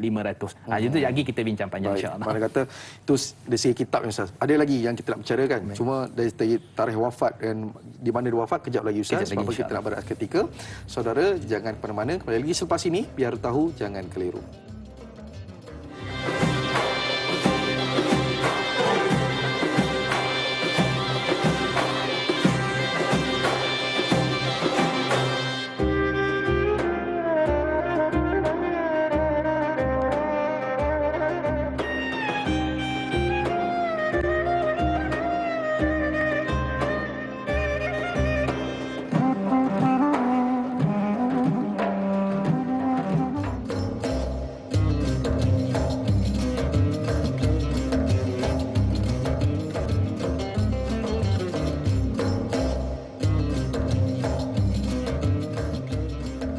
Alhamdulillah, kembali kita lagi dalam majlis ilmu. Tanyalah Ustaz, biar tahu jangan keliru. Masih lagi dengan topik perbincangan kita Imam Ahmad bin Hanbal bersama dengan Al-Fadhil Ustaz Mustafa Suki.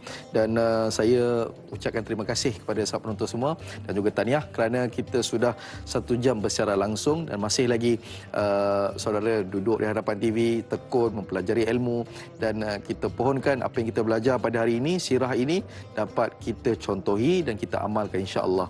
Baik, tadi sebelum kita berehat, Ustaz Al-Fadhil Ustaz ada menceritakan sedikit sebanyak mengenai kitab, dan saya kira kita nak tahu lagi selain daripada kitab Musnad Imam Ahmad, apakah nama-nama kitab lain dan juga tarikh wafat dan juga di manakah Imam Ahmad ini wafat. Silakan Ustaz.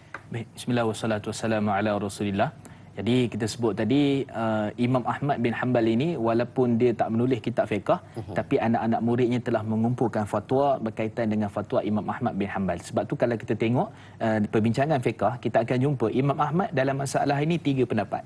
Kita pelik tu macam mana boleh jadi 3 pendapat kerana nukilan fatwa itu. Dan sebahagian para ulama khusus dalam mazhab Imam Ahmad bin Hanbal menyatakan bila mana Abdullah itu yang riwayatkan daripada ayahnya, maka yang tu lebih kuat untuk diambil. Kalau contohnya kata haram makruh, tiba-tiba anak beliau Abdullah kata makruh, maka yang tu yang lebih utama untuk diambil. Jadi sebenarnya panjanglah kisah macam mana caranya. Cuma kita sebut kitab Musnad Imam Ahmad itu lebih kurang dalam hampir 55 jilid. Ada cetakan yang ditahqiq ataupun yang dinilai semula manuskrip oleh Syekh Ahmad Muhammad Syakir yang tu sempat habis, dan kemudian juga ditulis oleh guru saya juga Syekh Syuaib Arnaud lebih kurang dalam 55 jilid, dan ada 27,644 hadis daripada Nabi SAW yang mana Imam Ahmad kumpulkan. Dan kalau kita tengok, dia menjadi rujukan dunia sebenarnya. Hatta kalau kita sekarang ni mana-mana pun negara Islam dekat dunia, bila nak rujuk hadis akan rujuk juga kepada Musnad Imam Ahmad bin Hanbal sebab dia kumpul semua. Kan tak ada hadis dia standard dia tu, sebab tu Imam Ahmad bin Hanbal dia ada standard dia. Kalau ikutkan kata Imam Ibn Rajab Al-Hambali dalam kitab beliau Syarah Ilal Tirmizi, Imam Ahmad ni dia 2 kaedah secara umumnya. Pertama, dia tinggalkan perawi-perawi yang dituduh berdusta. Mana perawi yang tak kuat ni dituduh dia ni menipu, maka waktu tu Imam Ahmad tak ambil riwayat dia. Itu satu. Yang kedua, mana-mana perawi yang ghaflah. Ghaflah ni maksudnya dia huha-huha kan. Sebab tu kalau kita tengok Imam Zuhri, kalaulah dia jumpa di Baghdad tu orang menunggang kuda dengan laju, maka Imam Zuhri tak ambil riwayat tu. Sebab tu zaman dulu dipanggil sebagai mak rempit. Kan? Mak rempit dengan kuda dia dalam tu, walaupun dia bawa riwayat hadis tapi dia tak diambil. Nak ceritanya macam mana Imam Ahmad nak susun kitab hadis dia tu, Musnad Imam Ahmad tu, dan ini merupakan satu perkara yang sangat hebat. Dan selain daripada kitab-kitab tu, kita ada sebagai contohnya Imam Ahmad bin Hanbal sebagai contoh Nasikh dan Mansukh tadi kita dah sebutkan. Kemudian juga kitab-kitab yang berkaitan dengan fiqh, usul fiqh juga, walaupun kecil, walaupun sebahagian kata bukan Imam Ahmad yang tulis tapi anak murid yang kumpulkan. Dan juga Imam Ahmad ni kita kata dia wali Allah Subhanahu Wa Taala, yang mana kita sebut wali ni dia bukan wali ni boleh terbang ke boleh apa, bukan. Wali ni adalah yang meninggalkan juga, antara maksud wali yang meninggalkan khazanah kitab-kitab yang dimanfaatkan oleh umat Islam. Dan kalau kita tengok juga tarikh meninggal beliau ni adalah pada 241 Hijrah dan meninggal pada umur 77 tahun. Dan beliau ini dimakamkan di Basrah jugalah, di tempat mana kelahiran beliau, dan beliau menuntut ilmu, akhirnya balik. Dan ini satu kelebihan sebenarnya, bukan berkhidmat di negara orang, bukan berkhidmat di tempat lain, tapi berkhidmat di negara sendiri. Sebab tu saya sarankan kepada pelajar-pelajar di Timur Tengah, tak kiralah di mana-mana pun, di Jordan, di Mesir, mungkin di Mekah, di Madinah, balik tu kita berkhidmat sebaik-baiknya kepada masyarakat. Jangan nak fikir saya nak kerja dekat Jordan lah kan, nak kerja berkhidmat, dan kita balik, kita islah, kita baiki masyarakat, sampaikan ilmu yang sebaiknya, seperti mana yang dikehendaki oleh para ulama kita dalam keadaan menuntut ilmu. Jadi itu secara ringkas Imam Ahmad dan juga kitab-kitabnya. Dari segi tempat kematian wafatnya, di Basrah tadi. Okey, baik. Ustaz, kita nak baca soalan daripada Facebook, daripada Mirza Hadif. Dia tanya, selepas keluarnya Imam Hambali dari penjara, berlaku satu peristiwa di mana dia berjumpa dengan orang yang kuat beristighfar dan doanya semua dimakbulkan. Apakah pengajaran daripada kisah ini? Mohon pencerahan Ustaz biar tahu jangan keliru. Imam Ahmad bin Hanbal dia berjumpa dengan orang yang kuat istighfar dan semua doanya dimakbulkan. Dan benda ni selalu berkisar dalam, saya kira dalam wasiat-wasiat apa semua. Adakah benda ni benar dan apa yang kita boleh ambil daripada pengajaran berkisah ini? Baik, bismillah wassalatu wassalamu ala Rasulillah. Ceritanya, kisahnya saya ringkaskan, iaitulah ketika mana Imam Ahmad bin Hanbal mengembara, dan kemudian pada waktu tu beliau singgah di masjid. Dan bila singgah di masjid tu, beliau nak tidur dalam masjid itulah. Dan orang tak kenal Imam Ahmad bin Hanbal. Bukan ada Facebook zaman tu kan, Instagram semua tak ada. Jadi orang tak kenal Imam Ahmad bin Hanbal. Dan kemudian pada waktu itu penjaga masjid tu, kita panggil siak lah, dia tak bagi Imam Ahmad tidur dalam masjid. Dan kemudian pada Imam Ahmad, dia orang muda, musafir, dan pada waktu tu tak ada tempat tinggal, menuntut ilmu, maka dia terpaksa duduk kat situ. Dan kemudian orang tu tak bagi, Imam Ahmad duduk kat luar. Bila duduk kat luar tu, orang tu pula kata, kamu lari daripada masjid, jangan tidur di sini. Maka dengan sebab itu ada satu orang yang dia ni penguli tepung.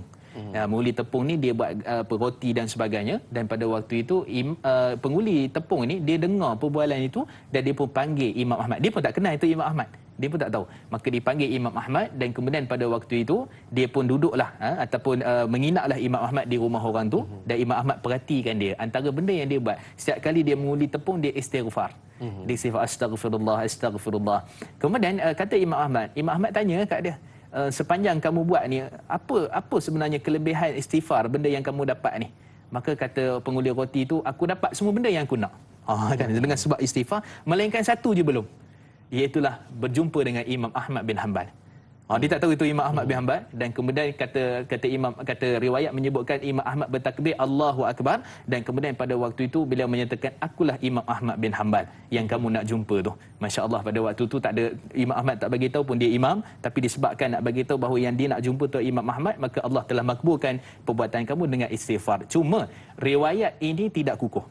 Riwayat ini seperti mana disebutkan oleh Syekh Dr. Umar Muqbil dan yang selainnya, riwayat ini tidak kukuh daripada sudut pensabitan kepada Imam Ahmad, dan juga riwayat ini disebut oleh Syekh Dr. Al-Qahtani juga tidak kuat. Maksudnya di sisi ulama-ulama hadis, penilaian daripada kisah ini tidak kukuh, tetapi bila tak kukuh bukan bermaksud tidak ada pengajaran.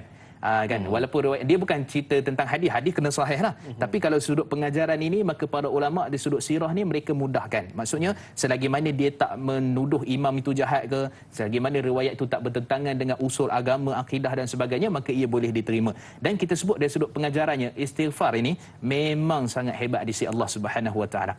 Sebab tu Imam Hasan al-Basri ketika mana dia didatangi oleh orang yang tidak ada makanan, Imam Hasan al-Basri kata, kamu tak ada makanan, istighfar. Orang yang tidak ada anak datang kepada Hasan Basri, macam mana nak buat ni? Imam Hasan Basri kata, kamu istighfar. Kan? Kemudian datang lagi satu orang, wahai Hasan Basri, ni kemarau ni tak jadi kita punya pokok apa semua ni. Istighfar. Kemudian ditanya, wahai Imam Hasan Basri, kamu tiga-tiga orang datang semua kamu suruh istighfar. Apa sebab dia? Beliau menyatakan, Allah Subhanahu Wa Taala menyatakan dalam surah Nuh ayat 10 hingga ayat 12, faqultu astaghfiru rabbakum innahu kana ghaffara. Kamu istighfar minta pada Allah, Allah akan bagi rezeki, Allah akan kurniakan anak-anak, dan Allah akan turunkan hujan-hujan yang menyuburkan tanam-tanaman. Dan ceritanya kelebihan istighfar tu sangat banyak, walaupun kisah tadi tidak kukuh daripada sudut riwayat, tapi istighfar tu memberi banyak kelebihan dan manfaat kepada kita. Wallahu a'lam. Baik. Itu amalan lah antara kita boleh lakukan. Istighfar walaupun tidak sabit Ustaz, tapi dia punya perkara itu adalah perkara yang betul. Maknanya sabit lah, insya-Allah.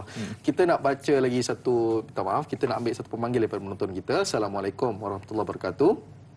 Waalaikumsalam warahmatullahi wabarakatuh. Ya. Saya Spina Yusuf dari Tanjung Karang, nak ajukan soalan dengan Ustaz ya. Ya, teruskan dengan soalan Hajar Spina. Ustaz, Assalamualaikum. Waalaikumsalam. Ustaz, macam ni kan, macam mana yang kita harus contohi pada Imam Ahmad tu kan? Cara adab-adab menuntut ilmu, cara adab-adab menunaikan amanah dan segala amalan harian lah Ustaz yang boleh kita contohi dan kita ikuti Ustaz ya? Baik. Tiga soalan saya kan. Okey, Assalamualaikum. Waalaikumsalam warahmatullahi. Terima kasih kepada Hajar Spina atas soalan berikan. Soalannya, cara adab amalan harian Imam Ahmad bin Hanbal yang kita boleh amalkan Ustaz. Silakan. Baik, bismillah wassalatu wassalamu ala Rasulillah. Saya sebutkan tadi, kata Abdul Rahman Ibn Mahdi, aku cuba nak jadi Imam Ahmad 3 hari. Maksudnya sudut ibadahnya, aku tak mampu.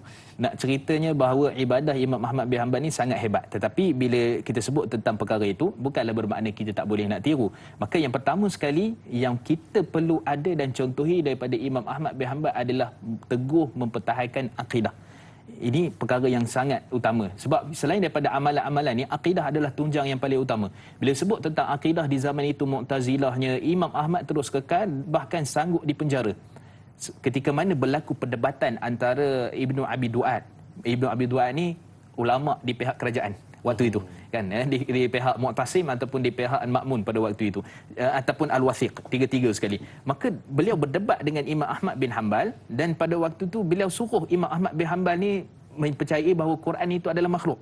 Kata, tapi Imam Ahmad dengan tegas dan sanggup dipenjara, sanggup pertahankan diri dia sehingga disebat 160 kali, sehingga beliau ini tak kisahlah apa-apa berkaitan dengan apa kerajaan ke jawatan ke apa, beliau tak kisah. Yang penting beliau nak pertahankan akidah Ahlussunnah wal Jamaah, Quran itu bukan makhluk, Quran itu adalah kalam Allah. Dan ini menunjukkan pertama sekali yang kita boleh ambil ni, dalam keadaan sekarang apa pun yang datang kepada kita, akidah kena jaga.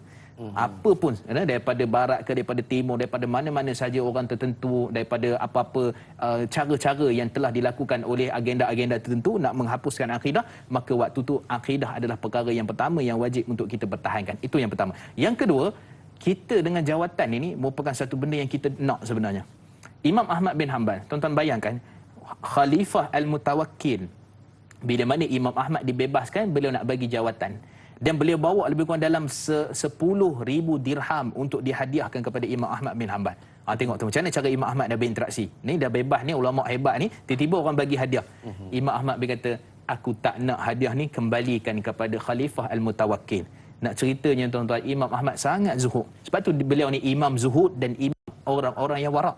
Kerana Imam Ahmad ni dia tak perlukan manusia, hatta sehingga mana dia berada mengembara di bukan sekat di Baghdad, di Mekah, Madinah. Ada orang tawar pun, orang kenal Imam Ahmad bin Hanbal.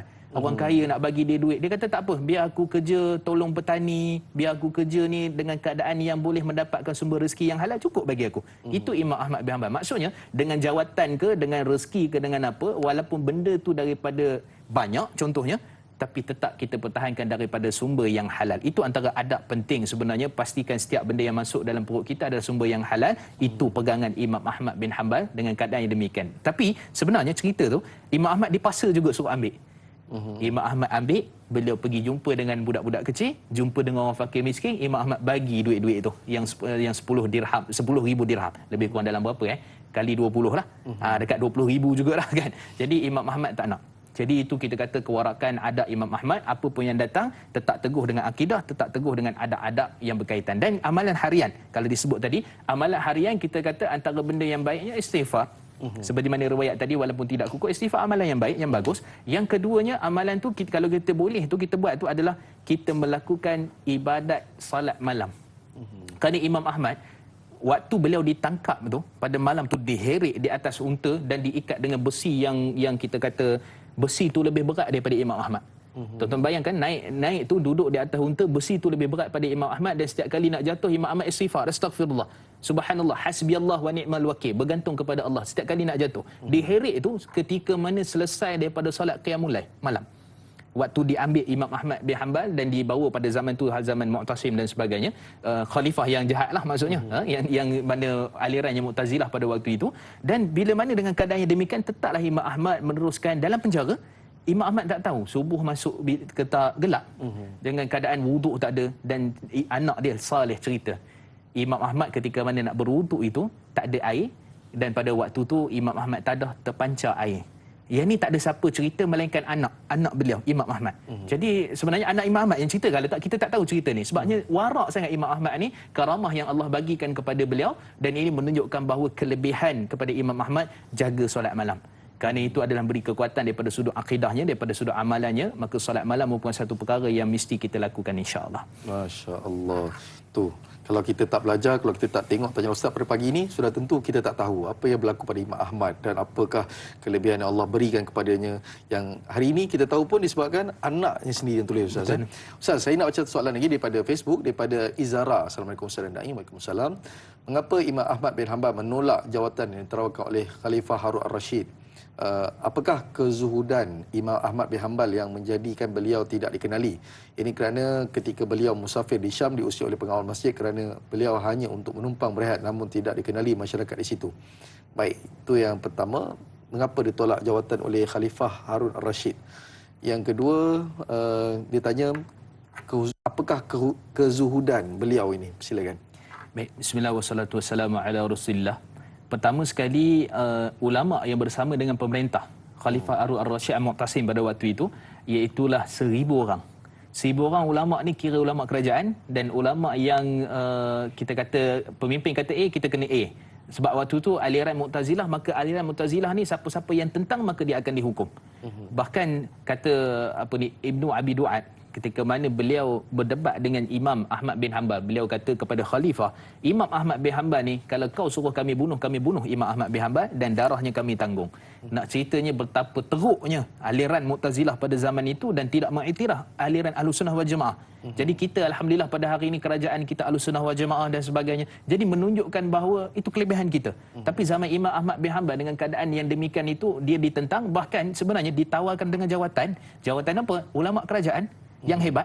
Tapi daripada lebih kurang dalam 3 orang sahabat dia yang datang, 4 orang sahabat dia yang datang, tapi beliau dengan Muhammad Abduh, ni satu orang lagi. Muhammad Abduh ni satu sahabat beliau yang mana sanggup ke penjara. Yang 2 lagi ni bersama kerajaan. Nak ceritanya pada waktu itu kita kata tawaran yang diberikan untuk menjadi para ulama pembesar kerajaan, Imam Ahmad tolak demi untuk mempertahankan akidah kita. Persoalannya kalau kita tengok perkara itu, kita sanggup tak untuk menggadaikan akidah, menggadaikan setiap apa yang kita ada semata-mata nak ke jawatan? Sudah tentu kita dindong-dindong kita katakan 50-50 kan, so-so kan.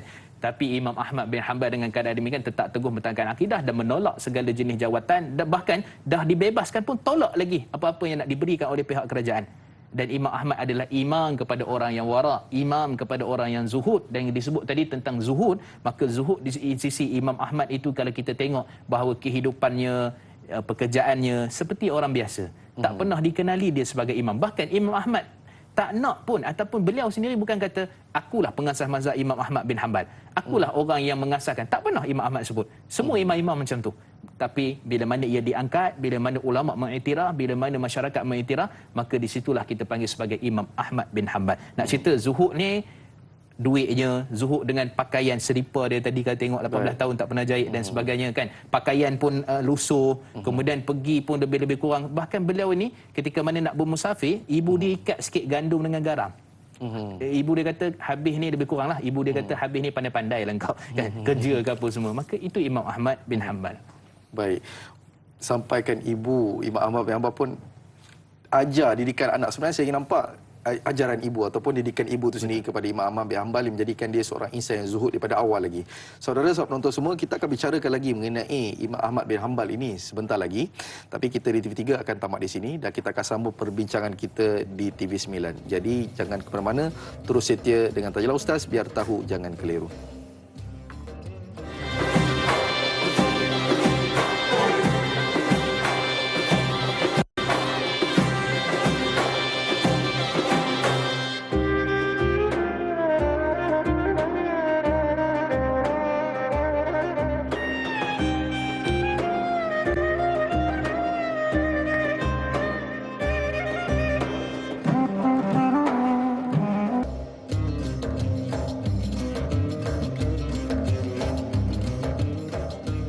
Alhamdulillah, kembali kita lagi dalam majlis ilmu Tajilah Ustaz, biar tahu jangan keliru. Berbaki lagi setengah jam, insya-Allah kita akan cuba untuk kompreskan ataupun kita bicarakan mengenai Al-Imam Imam Ahmad bin Hanbal ini, mengenai satu perkara yang mana kita ingin ketahui dan juga kita dapat amalkan insya-Allah.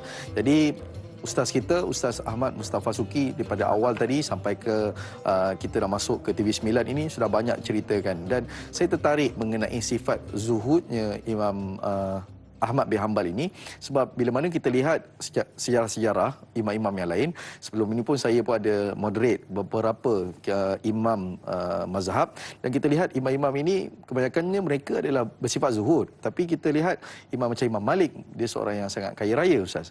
Tapi bagaimana kita nak bicarakan perkataan zuhud ini? Adakah zuhud ini sebenarnya tak boleh kaya, tapi ada imam yang kaya? Dan adakah zuhud ini kita kena macam Imam Ahmad yang jahit selipar sendiri sampai berbelas tahun, ataupun bagaimana Ustaz sebenarnya? Silakan. Baik, bismillah wassalatu wassalamu ala Rasulillah. Sebenarnya zuhud ni dia sebenarnya merangkumi semua perkara. Kalau kita kata sebagai contoh, dalam hadis-hadis Nabi sallallahu alaihi wasallam, Nabi suruh kita zuhud. Azhid fi dunia, maka hendaklah kamu zuhud dekat dunia. Ataupun sebagai riwayat sebut, kamu ni dekat dunia ni kecuali ila abiris sabil, melainkan kamu seperti mana seorang yang mengembara dan kemudian pada waktu tu kamu berteduh dekat dahan pokok, kat bawah pokok, dan kemudian kamu meneruskan pengembaraan itu. Maksudnya zuhud di sini adalah zuhud yang tidak mencintakan dunia, akan tetapi setiap perkara yang Allah perintahkan itu ia lakukan. Itulah zuhud. Sebenarnya maksudnya setiap perkara yang Allah perintahkan kita lakukan, daripada sudut ibadahnya, daripada sudut muamalahnya, haramnya, halalnya dan sebagainya, semua tu kita lakukan, maka itu adalah zuhud. Jadi maksudnya tidak cintakan dunia di sini ialah dunia itu tidak berada dalam hatinya.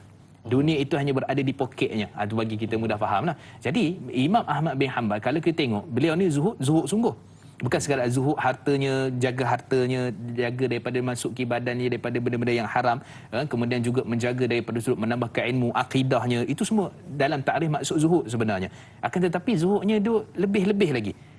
Pakaian pun begitu dan sebagainya. Tapi sebenarnya antara sebabnya juga adalah kerana miskin, kerana tidak mampu. Maka itu juga maksudnya bila mana ditawarkan oleh Khalifah Mutawakkil nak bagi duit apa semua, maka Imam Ahmad tolak. dengan sebab beliau bukan setakat istilah zuhud tu hanya mengerjakan ibadah dan menjauhkan diri daripada perkara yang haram dan sebagainya, tapi dalam segala benda nak zuhud. Itu Imam Ahmad bin Hanbal. Adapun Imam Malik yang dicontohkan tadi, Imam Malik ni walaupun dia bila nak mengajar hadis, Imam Malik tu dia ada jubah sendiri.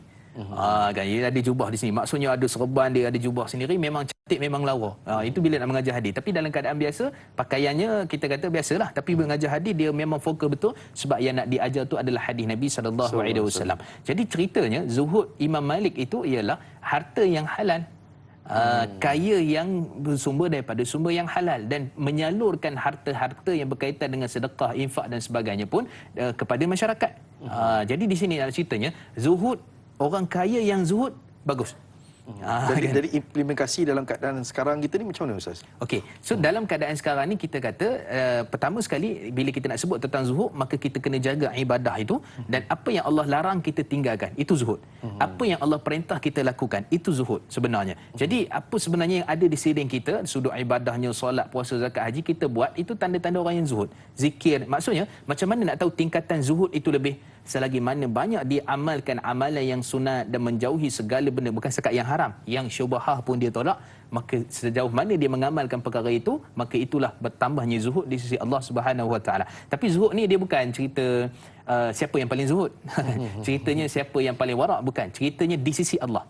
So di sisi Allah ni siapa, maka yang itu Allah Subhanahu Wa Taala yang menilainya. Jadi dalam kehidupan kita ni sebagai pengajaran bagaimana Imam Ahmad dan sebagainya, kita bersederhanalah dalam kehidupan kita. Makan pun kita kata bukan tak boleh makan wagyu ke contohnya kan. Makan yang mahal boleh, tapi kita kata daripada sudut asasnya makanan itu mesti sumber yang halal. Kan, macam mana nak masuk ke dalam perut kita daripada sumber yang halal. Begitu juga berkaitan dengan harta tempat kita simpan, berkaitan dengan amal ibadah kita, semua kita nak tingkatkan. Semua itu adalah tanda orang-orang yang zuhud di sisi Allah walaupun dia kaya. Baik, mana kata jangan kita salah anggap kalau kita kaya ke, nak pakai baju compang-camping dan sebagainya, bukan begitu. Mana kata kita hidup dalam keadaan taat kepada perintah Allah, rezeki yang halal kita gunakan, dan jangan guna rezeki yang haram. Jadi saya nak ambil pemanggil daripada penonton kita, daripada Haji Omar Abdul Majid. Assalamualaikum Haji Omar. Waalaikumsalam warahmatullahi wabarakatuh. Dai Hilman dan juga Ustaz Mustafa Suki. Ya, saya Umar dari Felda Cini Timur 3, Pekan Pahang. Ya. Assalamualaikum Ustaz dan Dai. Waalaikumsalam warahmatullahi. Ya, soalan saya begini Ustaz. Tadi Ustaz menerangkan itu Imam Ahmad bin Hanbal ini di rotan di dalam penjara ya, dipenjarakan dan di rotan ya. Jadi bagaimana dahsyatnya dia ya, apabila kalau gajah pun kata Ustaz tadi kena 100 dah tumbang lah, dia 160 baru tumbang ni. Ni Ustaz ya. Jadi soalan saya Ustaz, apakah pengajaran yang perlu ibrah ataupun pengajaran yang perlu kita ambil daripada ketegasan ni, kekuatan Imam Ahmad bin Hanbal ini untuk kita contohi, kita semualah contohi di masa sekarang ini, kerana dia begitu hebat dan begitu kuat keimanannya. Dan apakah perlu yang kita ambil pengajaran yang perlu kita contohi daripada Imam Ahmad bin Hanbal ini? Itu soalan saya Ustaz dan Dai. Terima kasih banyak Ustaz dan Dai. Assalamualaikum. Waalaikumsalam warahmatullahi wabarakatuh. Terima kasih kepada Haji Omar Abdul Majid persoalan yang diberikan. Soalan yang bagus Ustaz. Hari ini kita nak ambil apa Ustaz daripada ibahnya ketegasan Imam Ahmad ini, dan sehingga sanggup dirotan sampai begitu banyak sekali. Hari ini masyarakat kita, apa kita perlu ambil Ustaz sebenarnya? Silakan. Baik, bismillah wassalatu wassalamu ala Rasulillah. Persoalan yang pertama sekali yang perlu difahami adalah persoalan iman itu. Maksudnya dalam masyarakat kita ni insya-Allah beriman, tapi macam mana usaha kita untuk meningkatkan iman itu? Sebab tu kata Imam Al-Bukhari rahimahullah, bila mana beliau mengumpulkan hadis-hadis berkaitan dengan iman dan juga berkaitan dengan Islam itu sendiri, maka beliau menyatakan bahawa iman ni yazid wa yanqus. Iman ini dia ada turun ada naik dia. Maka untuk menaikkan iman itu, Allah Subhanahu Wa Taala akan menguji manusia. Jadi uji manusia ni dia untuk jadi apa? Untuk menjadikan dia nilai di antara manusia tu ahsanu amalah. Dalam surah Al-Mulk ayat yang kedua, siapa amalan yang paling baik? Iman itu diuji. Dan dalam surah Al-Ankabut ayat yang kedua, Allah menyatakan ahasiban nas ayatraku ayyaqulu amanna wa hum la yuftanun. Allah Subhanahu Wa Taala menyatakan bahawa adakah manusia menyangka kamu telah beriman? Kami telah beriman, sedangkan mereka itu tidak pernah diuji. Maka ujian Imam Ahmad ada bahagian dia. Ujian kita pula ada bahagiannya. Sebagai contoh dalam waktu PKP ni. dalam waktu keadaan kita di rumah, dalam waktu pekerjaan kita pun tak tahu lagi ni macam mana ni kan, dalam waktu perniagaan kita, pengurusan kita, masalah berbagai. Jadi itu semua adalah datang untuk menguji manusia, dan seperti mana Imam Ahmad diuji, macam mana manusia diuji, masyarakat kita, maka nak tengok sejauh mana keteguhan iman dan juga akidah yang dipasakkan oleh setiap individu dan seperti mana yang dikehendaki oleh Allah Subhanahu Wa Taala. Itu daripada sudut yang pertama, daripada sudut peningkatan iman itu sendiri. Yang kedua, sebagai pemuda, orang yang muda di luar sana, dan saya pasti yang menonton ni ramainya dia veteran kan. Tapi pemuda-pemuda tu insya-Allah ada juga yang menonton. Jadi sebagai orang pemuda, macam mana nak teguh, macam mana nak jadikan Imam Ahmad ni sebagai ikon, sebagai ikutan, yang mana Imam Ahmad ni pelbagai ujian dan sebagainya. Maka sebab tu dalam hadis riwayat daripada Imam Ahmad dan sebagainya, hadis yang hasan statusnya, iaitu dah yang boleh dibuat hujah, kata Nabi SAW, ya'jibu rabbuk, Allah Subhanahu Wa Taala ini akan berasa takjub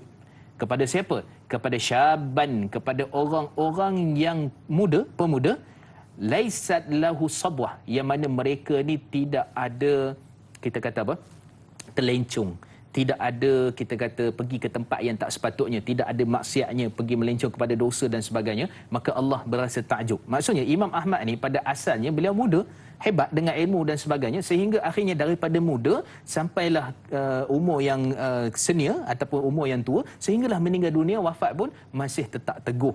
Jadi itu yang kita nak minta pada Allah Subhanahu Wa Taala, supaya kita orang-orang muda ni di luar sana supaya tetap teguh, supaya tetap teguh, kukuh walaupun ada apa-apa pun ujian yang berlaku, termasuklah seperti mana yang berlaku kepada Imam Ahmad bin Hanbal. Dan kemudian yang ketiga juga, pastikan setiap perkara yang ada dalam kehidupan kita, bila mana diuji dan sebagainya, nak tak nak kita bertawakal kepada Allah Subhanahu Wa Taala.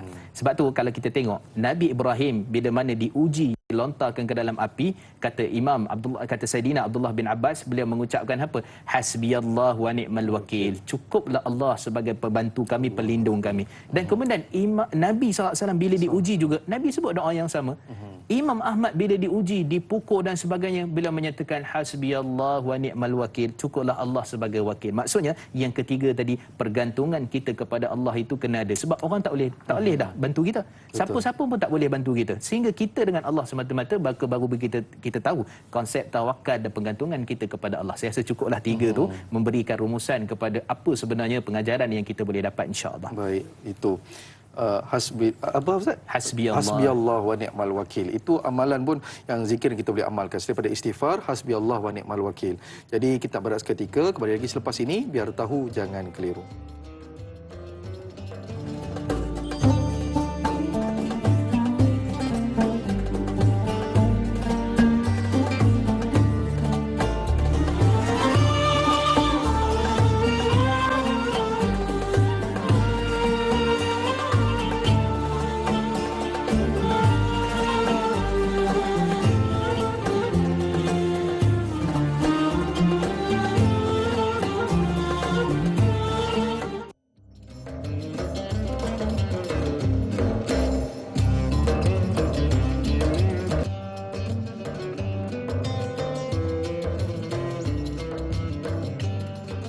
Alhamdulillah, kembali kita lagi dalam majlis ilmu. Tanyalah Ustaz, biar tahu jangan keliru. Baik, kita bersama lagi dengan Ustaz Mustafa Suki dengan tajuk kita Imam Ahmad bin Hanbal. Kita orang kata apa, dah penghujung-penghujung rancangan, tapi kita akan cuba sedaya upaya untuk bacakan sehabis banyak soalan-soalan Facebook daripada penonton semua. Jadi satu soalan daripada Muhammad Aznil bin Azharuddin. Assalamualaikum Ustaz, mohon pencerahan berkenaan apakah itu Mu'tazilah dan ciri-cirinya. Apakah fikrah ini wujud di zaman moden ini? Tadi Ustaz dah sebut Mu'tazilah, Khalifah dan sebagainya, pegangan dengan pegangan Mu'tazilah. Sebenarnya Mu'tazilah ni apa Ustaz? Dan hari ini ada tak gerakan Mu'tazilah atau faham Mu'tazilah? Silakan. Baik, bismillah wassalatu wassalamu ala Rasulillah. Mu'tazilah ni dia bukan mazhab. Dia satu aliran seperti Syiah, seperti mana Qadariyah, seperti mana Khawarij dan sebagainya, yang semua itu menyimpang daripada Ahlussunnah wal Jamaah. Jadi Mu'tazilah ni asalnya dia punya doktrin itu daripada Wasi bin Atha. Wasi bin Atha ni antara doktrin dia pada waktu itu, zaman itu, adalah isu berkaitan dengan apa? Isu berkaitan tentang, pertama sekali kita terus simpulkanlah apa fahaman yang ada dalam tu. Pertama, isu berkaitan tentang Quran itu adalah makhluk.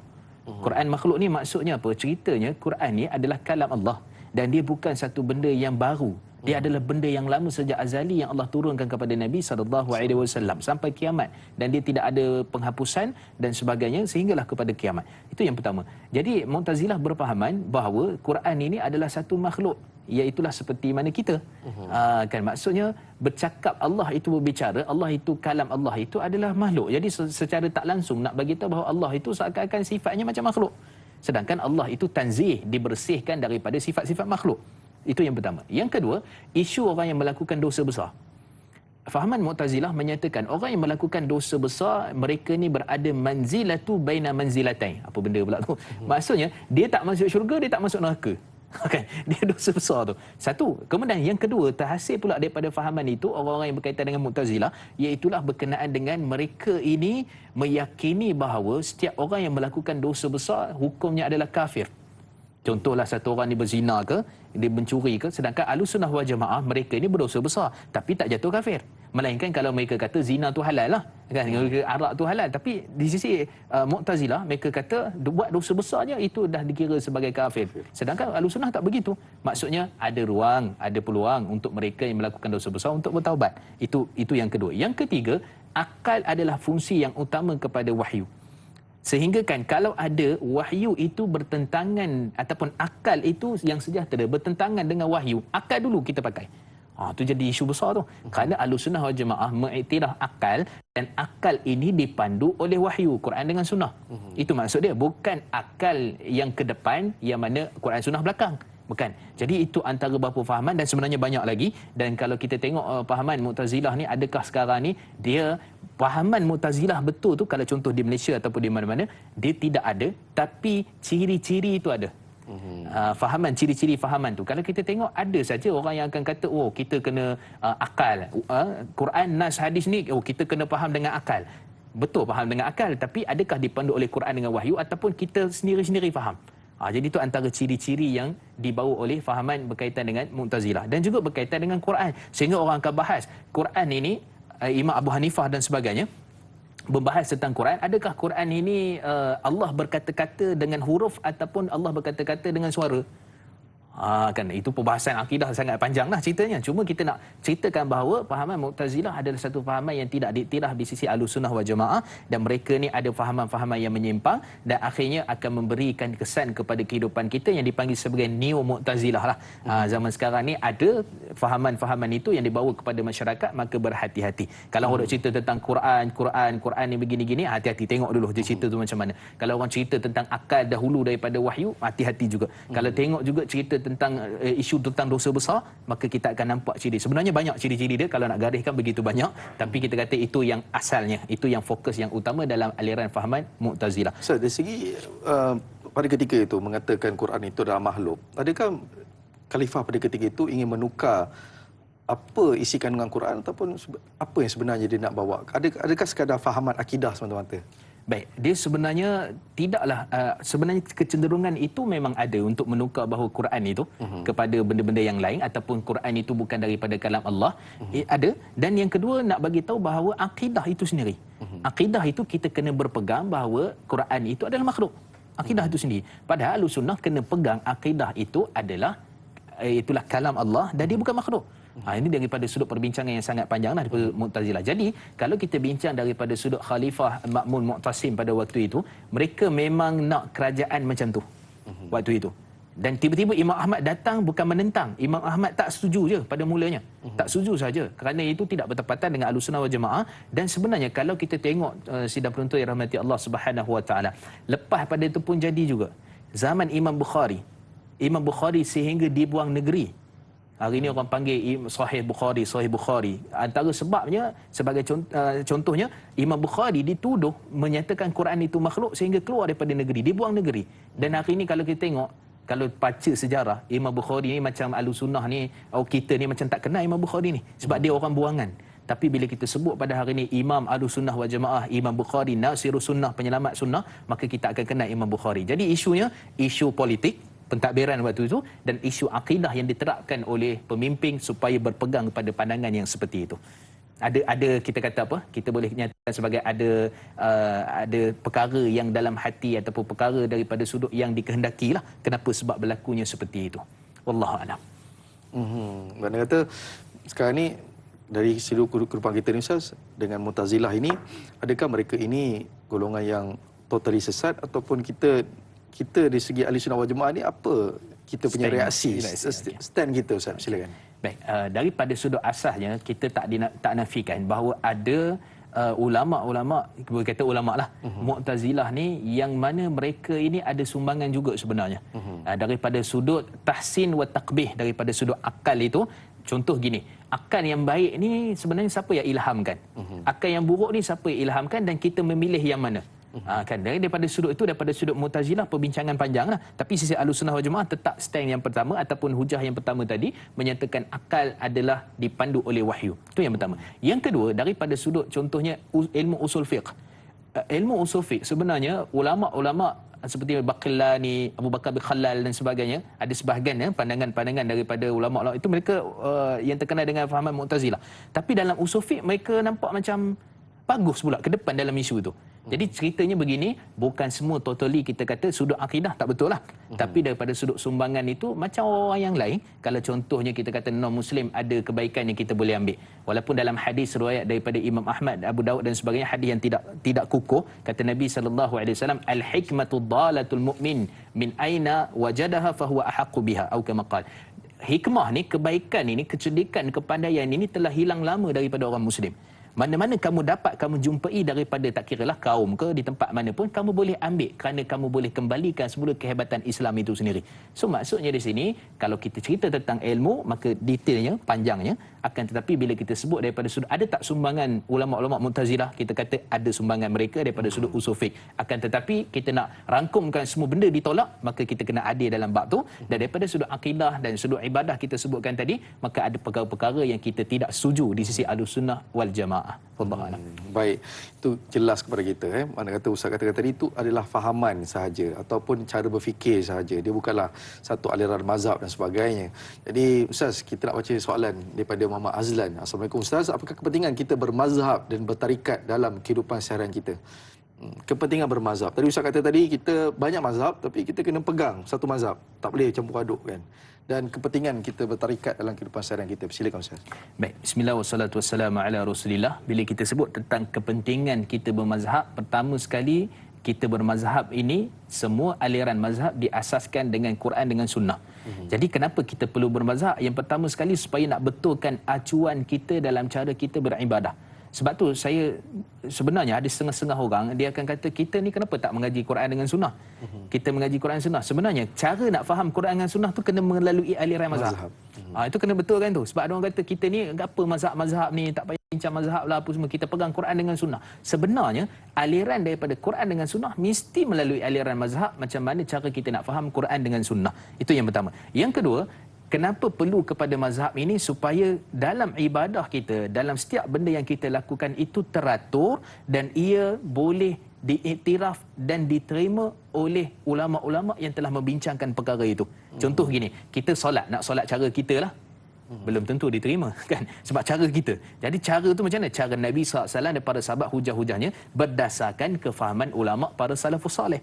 Jadi itu cara kita nak beribadah tu supaya teratur, tersusun, dan dia memberikan impak dan memberikan, kita kata sebagai sah dengan tidak sah itu. Mesti mengaji daripada sudut perkara itu. Dan yang ketiga, kenapa kita perlu mengaji ataupun belajar berkaitan dengan mazhab, ataupun kata contoh tadi bertarikat ni dia panjang cerita lah kan. Cuma daripada sudut asalnya kita nak sebut cara kita belajar itu, cara kita menuntut ilmu itu mesti melalui aliran berkaitan dengan mazhab, kerana ia akan memberikan ruang dan peluang supaya kita ni dalam keadaan apa sekalipun kita tahu bahawa di dalam mazhab ada penyelesaian. Dalam mazhab itu ada, itu yang ketiga. Maksudnya penyelesaian mazhab ini, setiap perkara yang kita buat ni, kita tahu dah hukum ni ada dalam mazhab. Sebab tu kalau ikut mazhab Imam Syafi'i, antara mazhab yang paling banyak kitab diasaskan. Mazhab Imam Ahmad bin Hanbal juga antara banyak kitab yang diasaskan. Jadi bila kita mengaji kitab secara kulit ke kulit dan kita faham kaedah mazhab, kaedah ulama berbincangkan, maka kita tahu bahawa mereka ni ada dalil dan hujahnya. Jadi jangan kita kata ulama ni tak ada dalil, tak ada hujah. Kadang-kadang kita baca, contoh 1 minit, kita baca kitab, tak jumpa pun dalil Quran dengan hadis. yang tak jumpa tu awak yang baca. Yang ulama buat tu dia dah ada dalam kepala dia.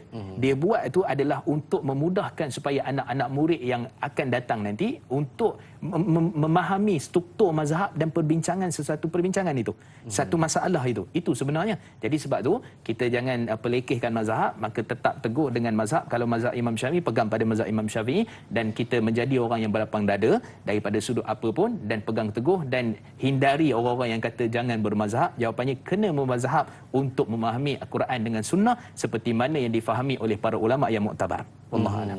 Baik Ustaz, saya kira itu nasihat yang terbaik. Bila di akhir-akhir ini Ustaz sebutkan kita kena berlapang dada dan juga kita kena orang kata apa, tenang dalam menghadapi sesuatu perkara yang sampai kepada kita, insya-Allah. Ustaz, mungkin sedikit kesimpulan ringkas Ustaz dan juga bacaan doa, silakan. Baik, bismillah wassalatu wassalamu ala Rasulillah. Kesimpulan ringkasnya kita boleh sebut bahawa belajarlah tentang sirah para imam kerana mereka ini antara orang yang telah meninggal dunia dan mereka ini antara orang yang boleh dijadikan contoh. Dan seperti mana Imam Ahmad tadi kita sebut, dalam zuhudnya, dalam ilmunya, dalam sunnahnya, dalam bahasanya pun hebat, dan juga dalam berkaitan dengan zuhud dan waraknya, dan juga hubungan dengan fakir miskin dan sebagainya, maka itu Imam Ahmad. Dan ini juga sebenarnya ada pada sikap imam-imam yang lain, dan kita kena contohi mereka ini kerana mereka telah pun melalui jalan yang hebat, ujian yang hebat, dan macam mana cara mereka menempuhi perkara itu, maka kita kena ada dalam kehidupan kita, insya-Allah. Baik, insya-Allah kita berdoa bersama-sama. A'udzubillahi minasyaitonirrajim. Bismillahirrahmanirrahim. Alhamdulillahirabbil alamin, wassalatu wassalamu ala asyrafil anbiya'i wal mursalin wa ala alihi wa ashabihi ajma'in. Allahumma lana dhunubana wa liwalidina warhamhuma kama rabbawna shighara wa lil muslimina wal muslimat wal mu'minina wal mu'minat ahya'i minhum wal amwat bi rahmatika ya arhamar rahimin. Allahumma inna nas'aluka 'ilman nafi'a wa rizqan tayyiba wa 'amalan mutaqabbala. Allahumma faqihna fid din wa 'allimna ta'wil wahdina siratal mustaqim siratal ladzina an'amta 'alaihim minan nabiyyin was-siddiqin wasyuhada'i was-salihin. Wa sallallahu ala sayidina Muhammad wa ala alihi wa sahbihi wa barak. Wassalamu alhamdulillahi rabbil alamin. Taqabbalallahu minna wa minkum. Barakallahu fiikum. Alamin. Terima kasih kepada Al-Fadhil Ustaz dan juga penonton-penonton. Tanya Ustaz, kami mohon ampun dan maaf sekiranya terkasar bahasa, terlebih bicara. Yang baik semua pada Allah Subhanahu Wa Taala, yang buruk itu pada diri kami sendiri. Dan satu pesanan, jangan lupa esok bersama dengan Al-Fadhil Ustaz Dr. Muhammad Farid Ravi Abdullah dan moderator Da'i Hakim dengan topik tafsir dan teranum surah Al-Jathiyah, iaitu ayat 17 hingga 20. Jadi insya-Allah kita mengundurkan diri. Semoga apa yang kita pelajar pada hari ini dapat kita amalkan dan kita sampaikan. Wallahu a'lam. Assalamualaikum warahmatullahi wabarakatuh.